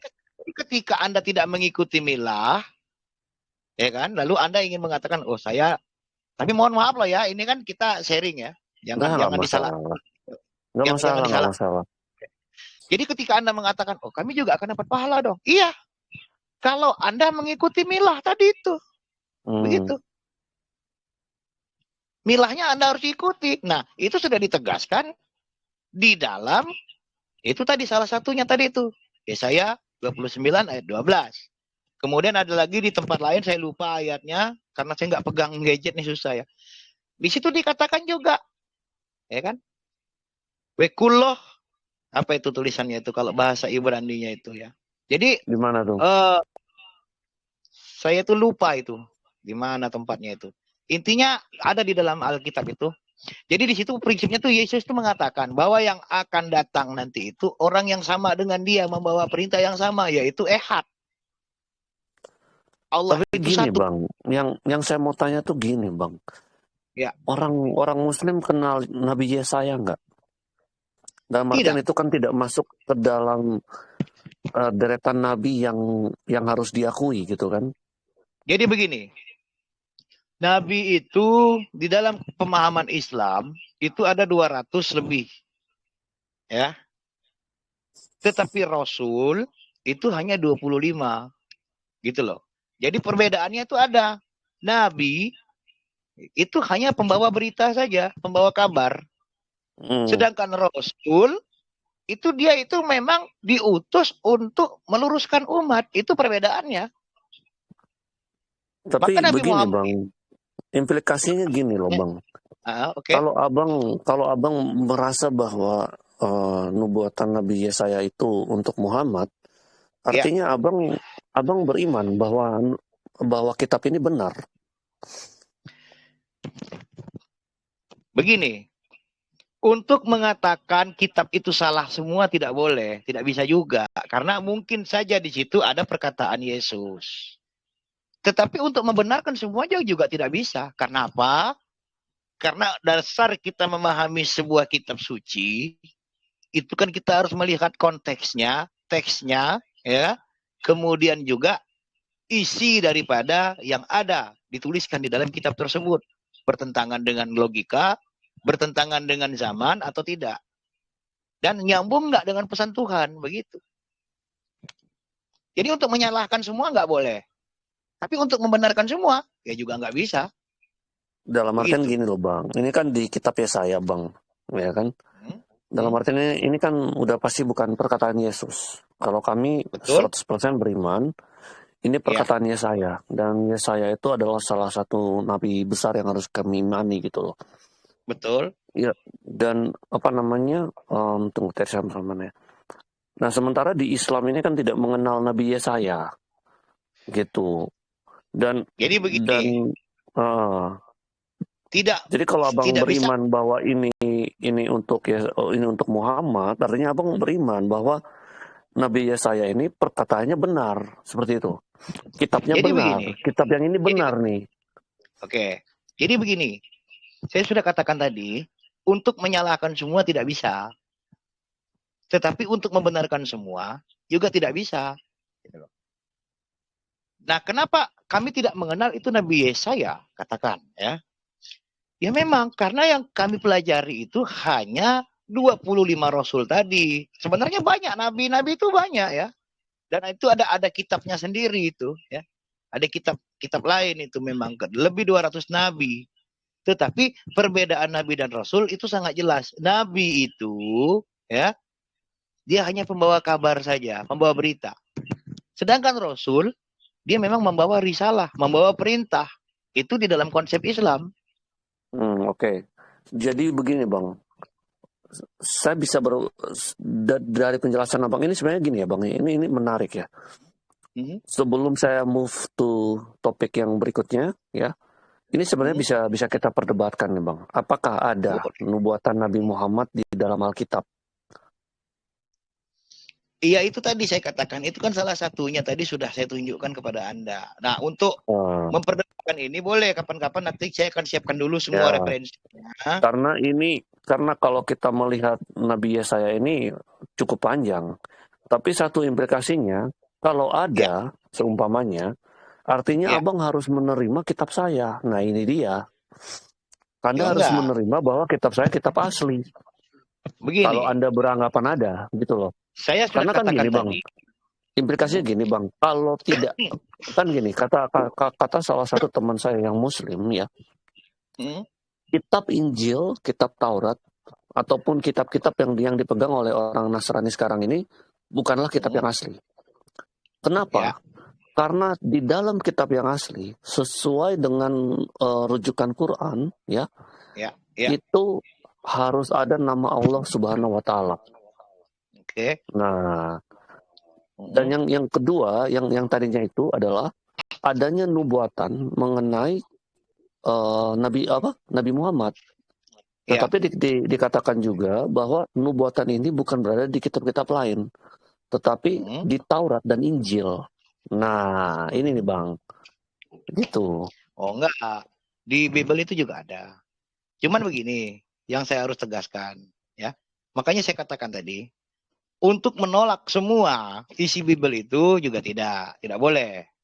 Tetapi untuk menerima semua juga tidak boleh. Itu. Karena ada beberapa ayat ya yang mengisyaratkan akan datangnya seorang penerus daripada Isa Al-Masih itu, yaitu orang itu disebutkan tadi itu salah satunya, dia tidak bisa membaca. Apabila kitab ini diberikan kepada dia, dia akan berkata, aku tidak bisa membacanya. Nah, kan begitu. Dan ada lagi beberapa tempat lain, termasuklah tadi itu pesan Ehad tadi itu. Bahwa pesan yang dibawa penerus Yesus itu harus sesuai dengan itu, begitu loh. Harus sesuai dengan Ehad, yaitu satu. Karena Ibrani dengan Arab itu satu rumpun. Dia saudara, nggak bisa dipisah. Setuju. Karena itu waktu itu, ini cuma sedikit ini ya, cuma sedikit intermezzo ya Bang ya. Jadi waktu itu ada salah satu orang Muslim ya, dia berkata Bismi Yesus kayaknya, dalam nama Yesus ya. Lalu merasa itu adalah suatu penistaan. Lah memang orang Arab berdoanya kayak gitu. Bismi itu kan dalam nama kan ya, gitu. Nah kalau di dalam bahasa Ibrani itu kan Beshem ya. Jadi kalau orang Arab bilang assalamualaikum ya, Ibrani shalom alaikum. Tapi kalau bapak-bapak bilang apa tuh assalamualaikum warahmatullahi wabarakatuh ya. Kalau diarabkan itu, kalau di dalam bahasa Ibrani kalau kami ya shalom alaikum bishem Muhammadiyah. Kalau di dalam bahasa Arabnya itu assalamualaikum Bismi Al-Masih. Nah kurang lebih seperti itu. Ya, ini cuma intermezzo aja Bang. Mungkin Anda juga nggak tahu ya bahwa ada loh golongan Islam itu ada tuh. Saya pernah lihat di mana itu ya. Tapi itu ditolak ya golongan itu ya. Jadi dia itu zikirnya itu dia la ilaha illallah al-masih Rasulullah. Itu ada golongan Islam yang begitu. Itu boleh Bang, boleh kan seperti itu kan? Tidak melanggar itu sebenarnya. Kalau di dalam dasar keislaman nggak boleh, gitu. Makanya ditolak. Karena itu tadi pedomannya. Tidak salah. Kenapa? Dia tidak Itu salah. salah. Tidak. Cuman zamannya sudah lewat gitu loh. Zamannya itu sudah lewat. Maka tidak diterima oleh konsep kemusliman. Tidak boleh. Begitu. Tapi ada golongan itu, ada. Saya pernah lihat itu. Di mana ya? Udah lama itu tahun 2000-an saya lihat itu. Jadi dia itu memang itu begitu menarik prinsip. juga ya. Iya, dia prinsipnya gitu. La ilaha illallahnya betul. Tiada Tuhan selain Allah. Nah, tapi Al-Masih Rasulullah dia, bukan Muhammad. Ada itu, saya pernah lihat itu golongan kayak begitu ada. Sebenarnya Bang, dalam Islam itu kenapa disebut Al-Masih Bang? Coba bisa dijelaskan nggak? Nah, Al-Masih itu kan memang nama kesayangan itu. Isa ibnu Maryam, ya kan? Nah, maka disebut dia itu bin, ya kan? Bin Maryam. Lalu ada Al-Masih kata ujungnya. Al-Masih itu kan artinya kan yang disayangi, yang dilebihkan, yang dikasihi, yang dihormati gitu loh istilahnya. Begitu. Kalau gitu nabi-nabi lain Al-Masih nggak Bang? Tidak. Kan disayang juga. Masa cuma Isa yang Al-Masih? Lah, disitulah letak keistimewaannya. Begitu.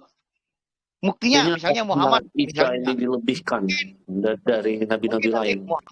Nggak mungkin Muhammad Al-Masih misalnya, atau Ibrahim Al-Masih, ya enggak. Gitu. Setiap nabi itu kan ada zamannya sendiri. Nah, ketika zamannya tadi dia dikatakan Al-Masih. Al-Masihu bahasa Ibraninya itu. Nah, Al-Masihu itu kan artinya yang ini apa namanya ya? Yang menuntun, yang membimbing, yang disayangi, yang dikasihi gitu. Makanya disebut dia itu Al-Masihu gitu loh. Nah, tapi kan jangan enggak.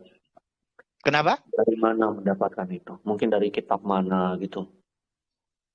Ya dari Al-Quran. Ada. Di mana Bang? Saya lupa. Tapi yang jelas dia. Al-Quran tidak menyebutkan arti dari Al-Masih itu. Tapi mohon maaf, Anda di kamar mandi lo tuh nggak boleh ngomong Quran loh. Maaf, sorry. Oke. Kalau gitu Abang ngomong dulu deh. Saya lagi di kamar mandi. Bentar ya. Nah, saya walaupun saya tidak melihat Anda, tetapi mata hati saya mengatakan Anda di kamar mandi loh saat ini. Benar? Soalnya cuma ya.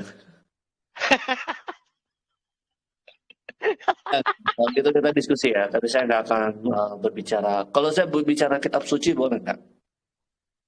Ya itu kembalikan kepada Anda. Kalau aturan kami, Al-Quran tidak boleh dibicarakan di tempat yang tidak tepat. Oke, kalau gitu saya bicara, apakah ada di dalam hujahnya di dalam kitab mana, ya selain dari buku suci?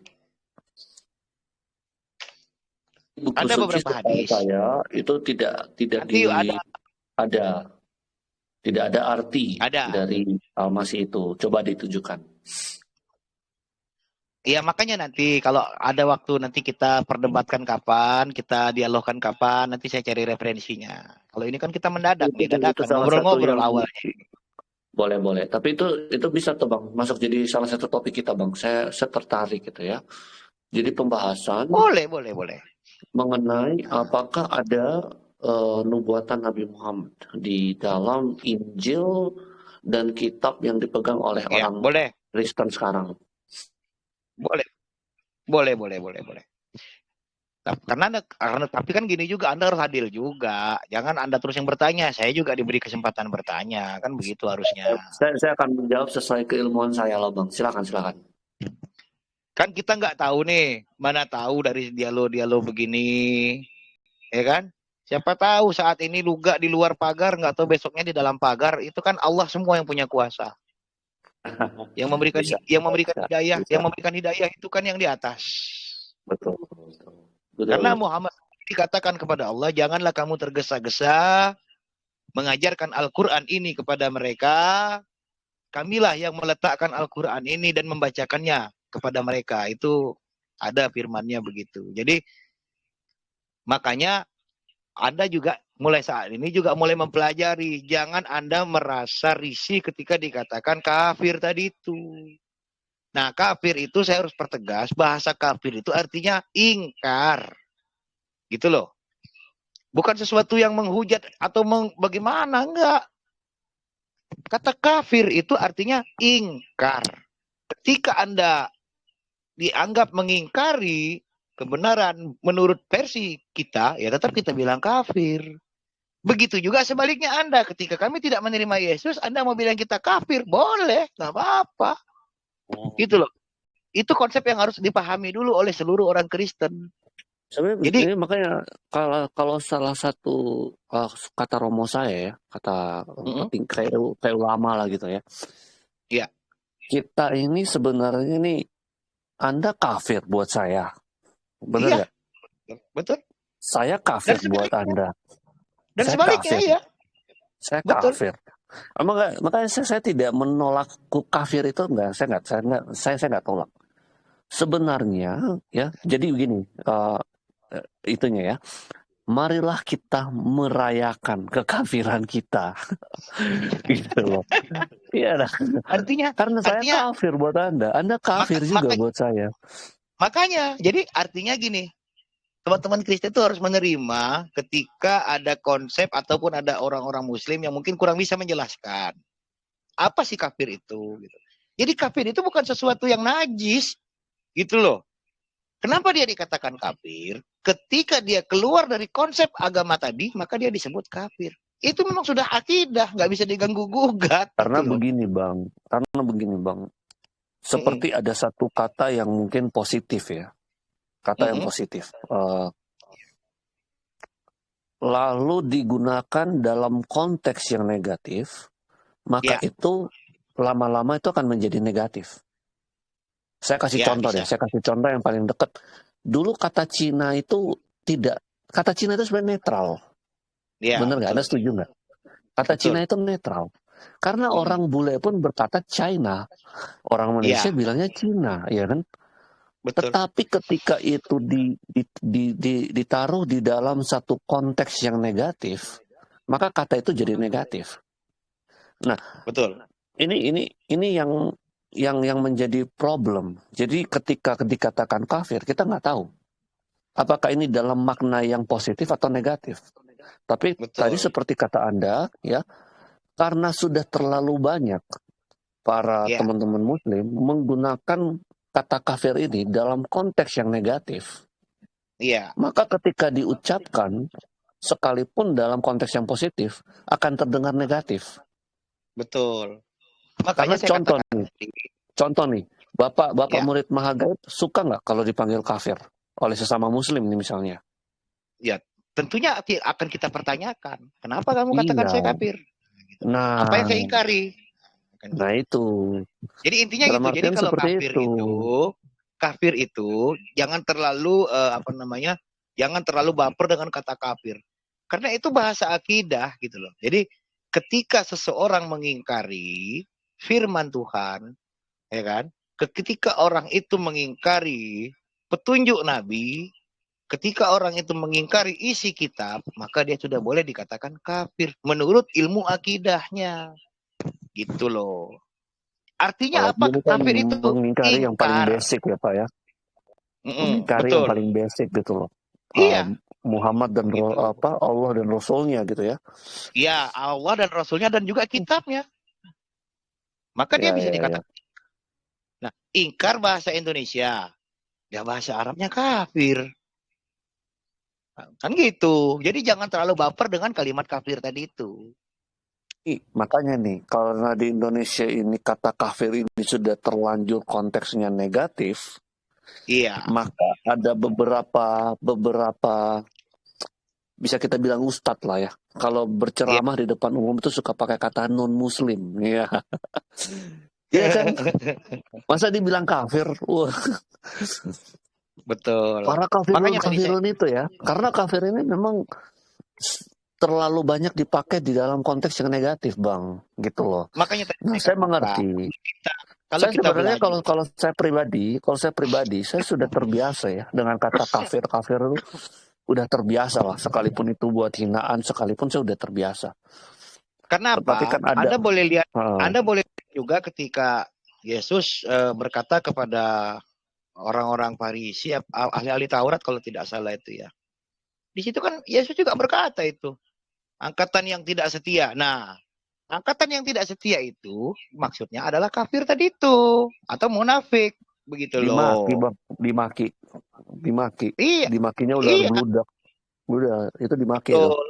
Maka dikatakan angkatan yang tidak setia ini memohon satu tanda. Tidak diberikan tanda apapun kepada kalian melainkan tanda Yunus. Seperti Yunus mengelilingi samudera 3 hari 3 malam, seperti itu pula anak manusia akan berbaring di dalam rahim bumi 3 hari 3 malam. Kan begitu. Betul. Jadi artinya Di dalam jangan perut ikan 3 hari 3 malam, ya. betul. Jadi jangan terlalu baper dengan bahasa kafir. Kafir itu artinya apa? Ingkar, gitu loh. Ingkar. Nah, Itu bahasa kita. Itu yang harus dipahami dulu gitu loh.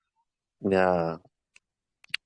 Sebenarnya sih nggak apa-apa ya Bang ya. Kalau saya sih sudah terbiasa. Cuman karena itu ya tadi ya argumen saya ya. Karena kata ini terlalu banyak dipakai dalam hal yang negatif gitu. Iya, betul. Oke, sekarang Abang Karena mau tanya apa nanti saya bisa jawab sesuai dengan keilmuan saya. Silakan Bang. Ya, gampang lah itu. Saya masih ngetik-ngetik ini. Saya mungkin mau buat kopi dulu sebentar. Silakan dulu disapa Bung King Real dulu. Saya ke belakang sebentar buat kopi. Aman.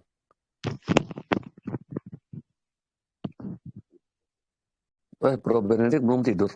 Oh, sudah bangun? Kebangun ya. Ya, lagi ngobrol.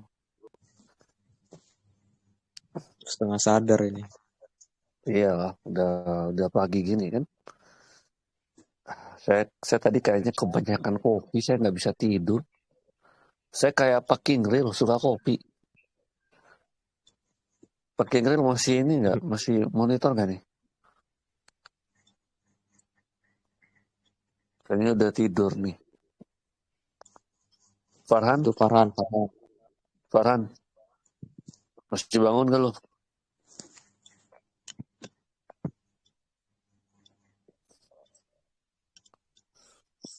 Farhan.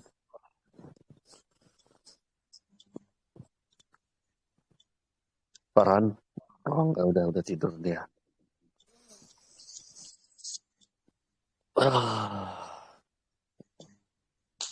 Wajib lawan kekafiran.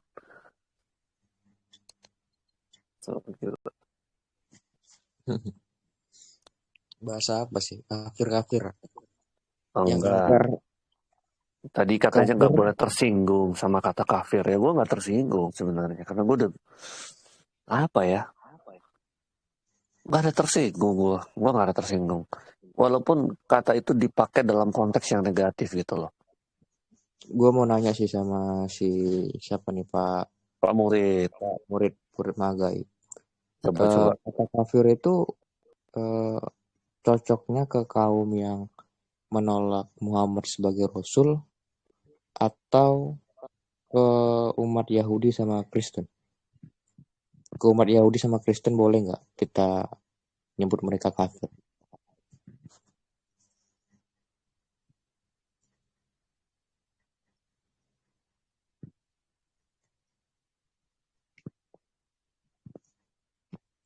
Dia kayaknya lagi ke belakang tadi katanya. Oh. Kayaknya tadi gue nanya lumayan banyak tadi ya.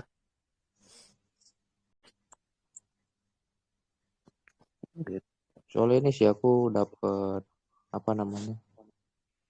Ini ditulis oleh Republika. Artinya tadi yang gue tangkap ya, makanya gue mau menyimpulkannya. Tapi yang tadi gue tangkap adalah tidak mengimani Rasulnya, ya.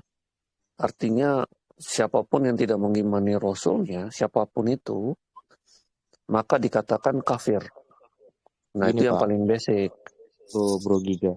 Jadi aku dapat salah satu dari blog Republika. Republika ini dikenal ya pro Islam lah gitu ya.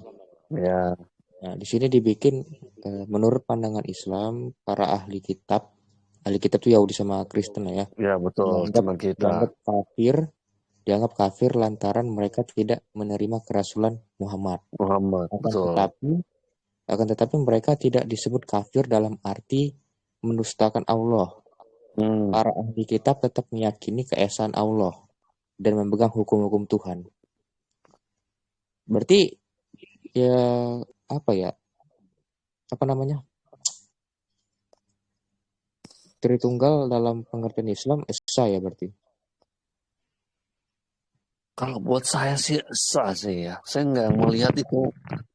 Bisa nggak kamu menyekutukan masa firman, masa Allah dan firmannya itu dianggap menyekutukan?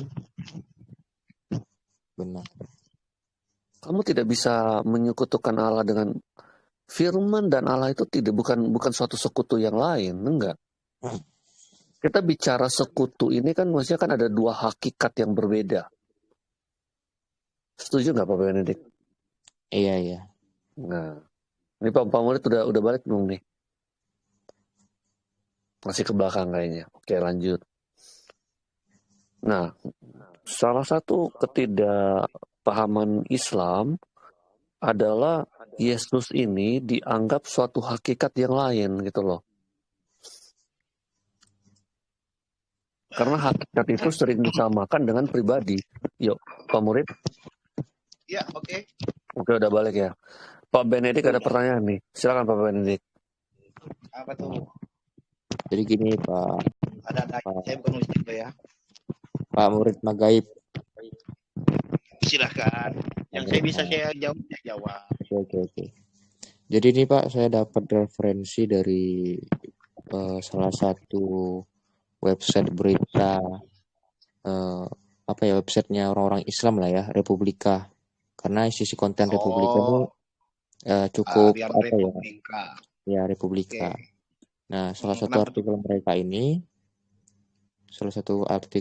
ini berjudul Hak Istimewa. Hak Istimewa para ahli kitab. Nah, salah satunya nih kutipannya saya kutip ya.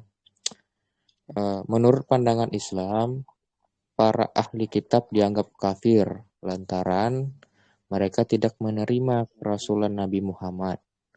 Akan tetapi, mereka tidak disebut kafir dalam arti mendustakan Allah. Para ahli kitab tetap meyakini keesaan Allah dan memegang hukum-hukum Tuhan seperti Taurat, Zabur, dan Injil yang diturunkan sebelum Al-Quran. Ini benar ya Pak ya?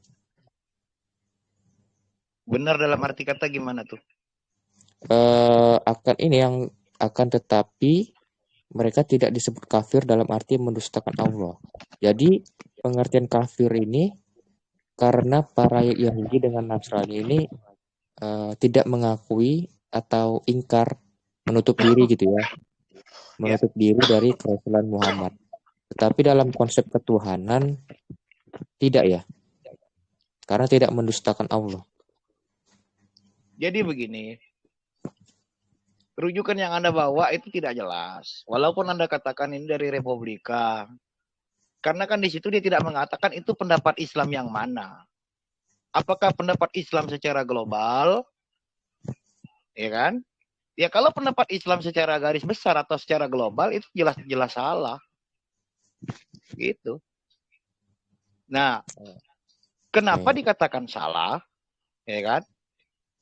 Kalau konsep itu diterima, artinya itu akan lebih mengkerucut kepada kebencian kaum tertentu kepada Nabi Muhammad. Itu tidak tepat. Gitu loh. Tidak tepat. Yang benar itu begini. Kenapa Islam itu di dalam akidahnya? Oke, tolong digarisbawahi dulu. Jangan nanti disalah artikan ya. Di dalam akidah, di dalam keyakinan, ya, di dalam imannya, sudah saya jelaskan di atas tadi bahwa zamannya Isa itu sudah lewat. Satu. Oke.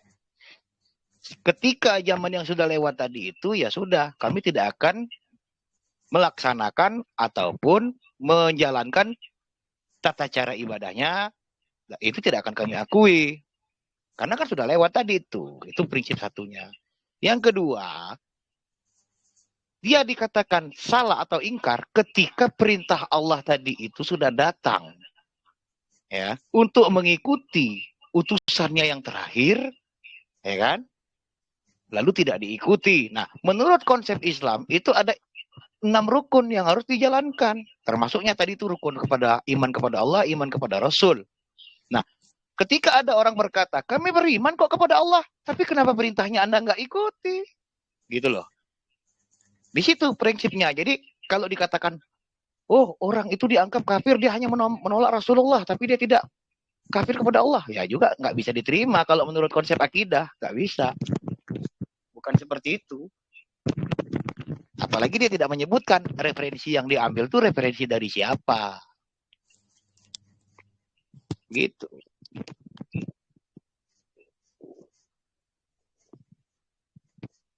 Silakan. Oke. Jadi peran hak istimewa para ahlul kitab ini menurut Quran apa saja ya Pak Murid?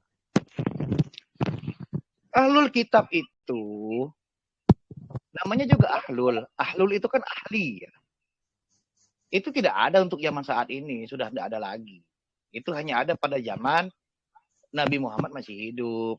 Ya itulah itu Waraka bin Naufal itulah yang kita tahu ya. Nabi Muhammad juga belajar banyak tentang itu apa namanya ketuhanan dari dia. Ya berarti bodoh salah lah berarti ya. Pantes Muhammad salah memahami. Waroko itu kan bukan Kristen tulen, Pak. Waroko itu kan bukan Kristen tulen. Itu yang katanya di masa yang akan datang sudah dinubuatkan nabi. Iya kan? Betul kan? Waroko itu bukan Kristen tulen. Itu Nestoria. Ya sudah berarti jelas salah. Berarti Muhammad belajarnya ke ahlul kitab yang salah. Apapun itu, tapi memang itu faktanya. Jadi kalau ahli kitab itu sudah tidak ada. Iya, berarti salah. Belajarnya salah dia Muhammad ini. Ya, itu hak Anda itu. Anda mau mengklaim salah atau benar itu kan hak Anda, nggak ada masalah itu. Dan yang penting saya sudah menjawab apa yang Anda tanyakan. Sebab kalau saya menjawabnya mengikuti alur pemikiran Anda sesuai dengan artikel itu tadi saya katakan, itu namanya mengundang kebencian satu kaum kepada satu orang. Sedangkan sebenarnya kan tidak begitu gitu loh. Bukan begitu, bukan seperti itu dia. Kenapa dikatakan di luar Islam itu ingkar? Itu tadi. Dia tidak melaksanakan perintah Tuhannya untuk menerima nabi atau utusan terakhirnya. Titik. Itu. Jadi, kira-kira gimana? Teruskan. Teruskan. Oke, menyambung dengan Waroko tadi, Pak. Itu apa hak istimewa yang diterima Waroko? Kalau istimewa dalam arti kata bagaimana itu tidak ada juga. Dia kan cuma dikatakan di situ bahwa dia mengenal Muhammad itu seperti anaknya sendiri. Lalu juga Muhammad banyak bertanya kepada dia. Bukan berarti banyak belajar ya, banyak bertanya. Begitu saja sih, tidak ada keistimewaan apapun. Itu kan jadi jangan juga nanti diambil kesimpulan bahwa Muhammad belajar dengan Waraka. Tidak. Jadi kan saya pernah membaca sumber-sumber Islam yang menyebutkan katanya Waroko ini sudah yakin gitu ya Muhammad ini sebagai nabi karena di kitab Alkitab Nestorian ya zaman itu sudah dinubuatkan nabi. Nah, pertanyaannya tapi nggak cocok sih ya aku tanya sama orang Islam sendiri karena mungkin orang Islam sendiri nggak tahu atau mungkin dibohongi si Waroko itu kayaknya si Muhammad ini. Ya nggak ada masalah, nggak usah ditanyakan kalau kira-kira Anda ragu. Bukan ragu, tapi memang betul tidak ada. Kalau ragu tuh 50-50, 50-50. Nyatanya ini kan tidak ada. Intinya seperti itu. Ya artikel tadi itu tidak jelas. Dia mengambil narasumber dari mana, konteksnya itu juga nggak jelas ngarahnya kemana.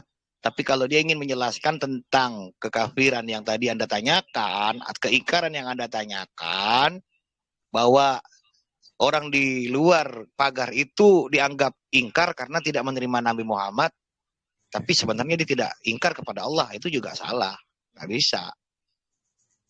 Berarti ahlul kitab sekarang itu nggak ada tidak ada. Tidak ada Tidak lagi. ada lagi. Alasannya? Tidak ada lagi. Kenapa? Alasannya? Ya zamannya sudah habis.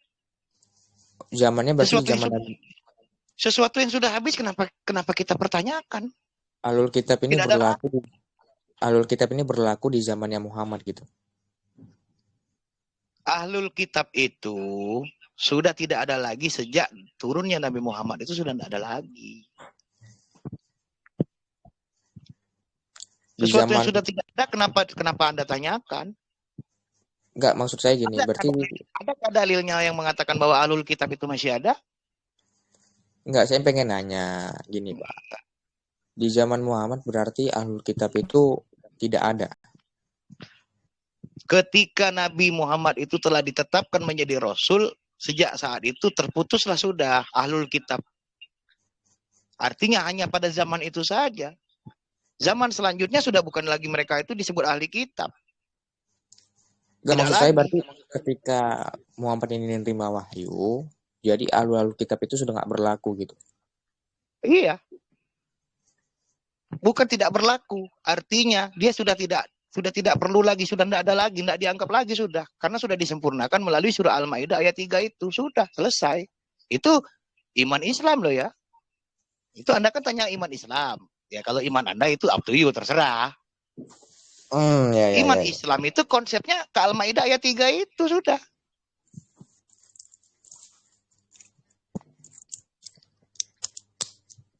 Kemanapun Anda mau menggeser bahwa ahli kitab itu masih ada, ya tolong tunjukkan dalilnya bahwa ahli kitab itu berlaku selamanya. Kan begitu. Nggak repot itu, nggak susah. Kenapa disebut Ahlul Kitab, Pak? Ya namanya, makanya tadi saya katakan, artinya ahlul itu apa?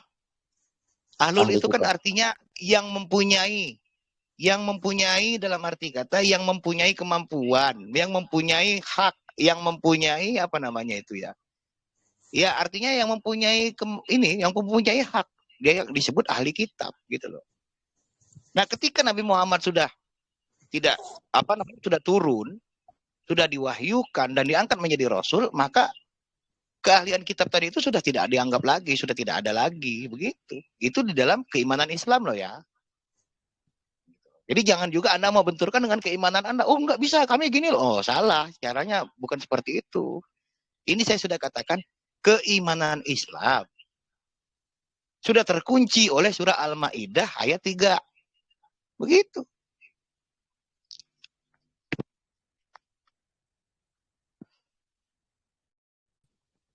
Oke, dilanjut. Saya kemungkinan mau off dulu. Karena juga istirahat dulu teman-teman ya. menuju kepada subuh hari ya. Lanjut. Terima kasih untuk Bung Giga. Nanti kita sambung lagi. Malam besok boleh kita sambung ngobrol lagi. Tapi itu menarik tadi ya. Siapa ini satunya ini? Masukin. Bung siapa nama Anda? Giga. Mbak bukan. Hah? Giga double. Kalau saya kan Giga. Kalau ini Benedik tadi. Kalau saya Benedik. Oke lah, kalau gitu Bung Giga dan juga Bung Beni ya. Kita pending. Silakan dilanjut. Kalau masih ini, saya mundur dulu. Karena kita juga mau istirahat dulu. Ada kegiatan lain. Ya. Oke. Oke, terima kasih untuk diskusinya ya. Oke. Kita. Selamat pagi. Oke. Oke.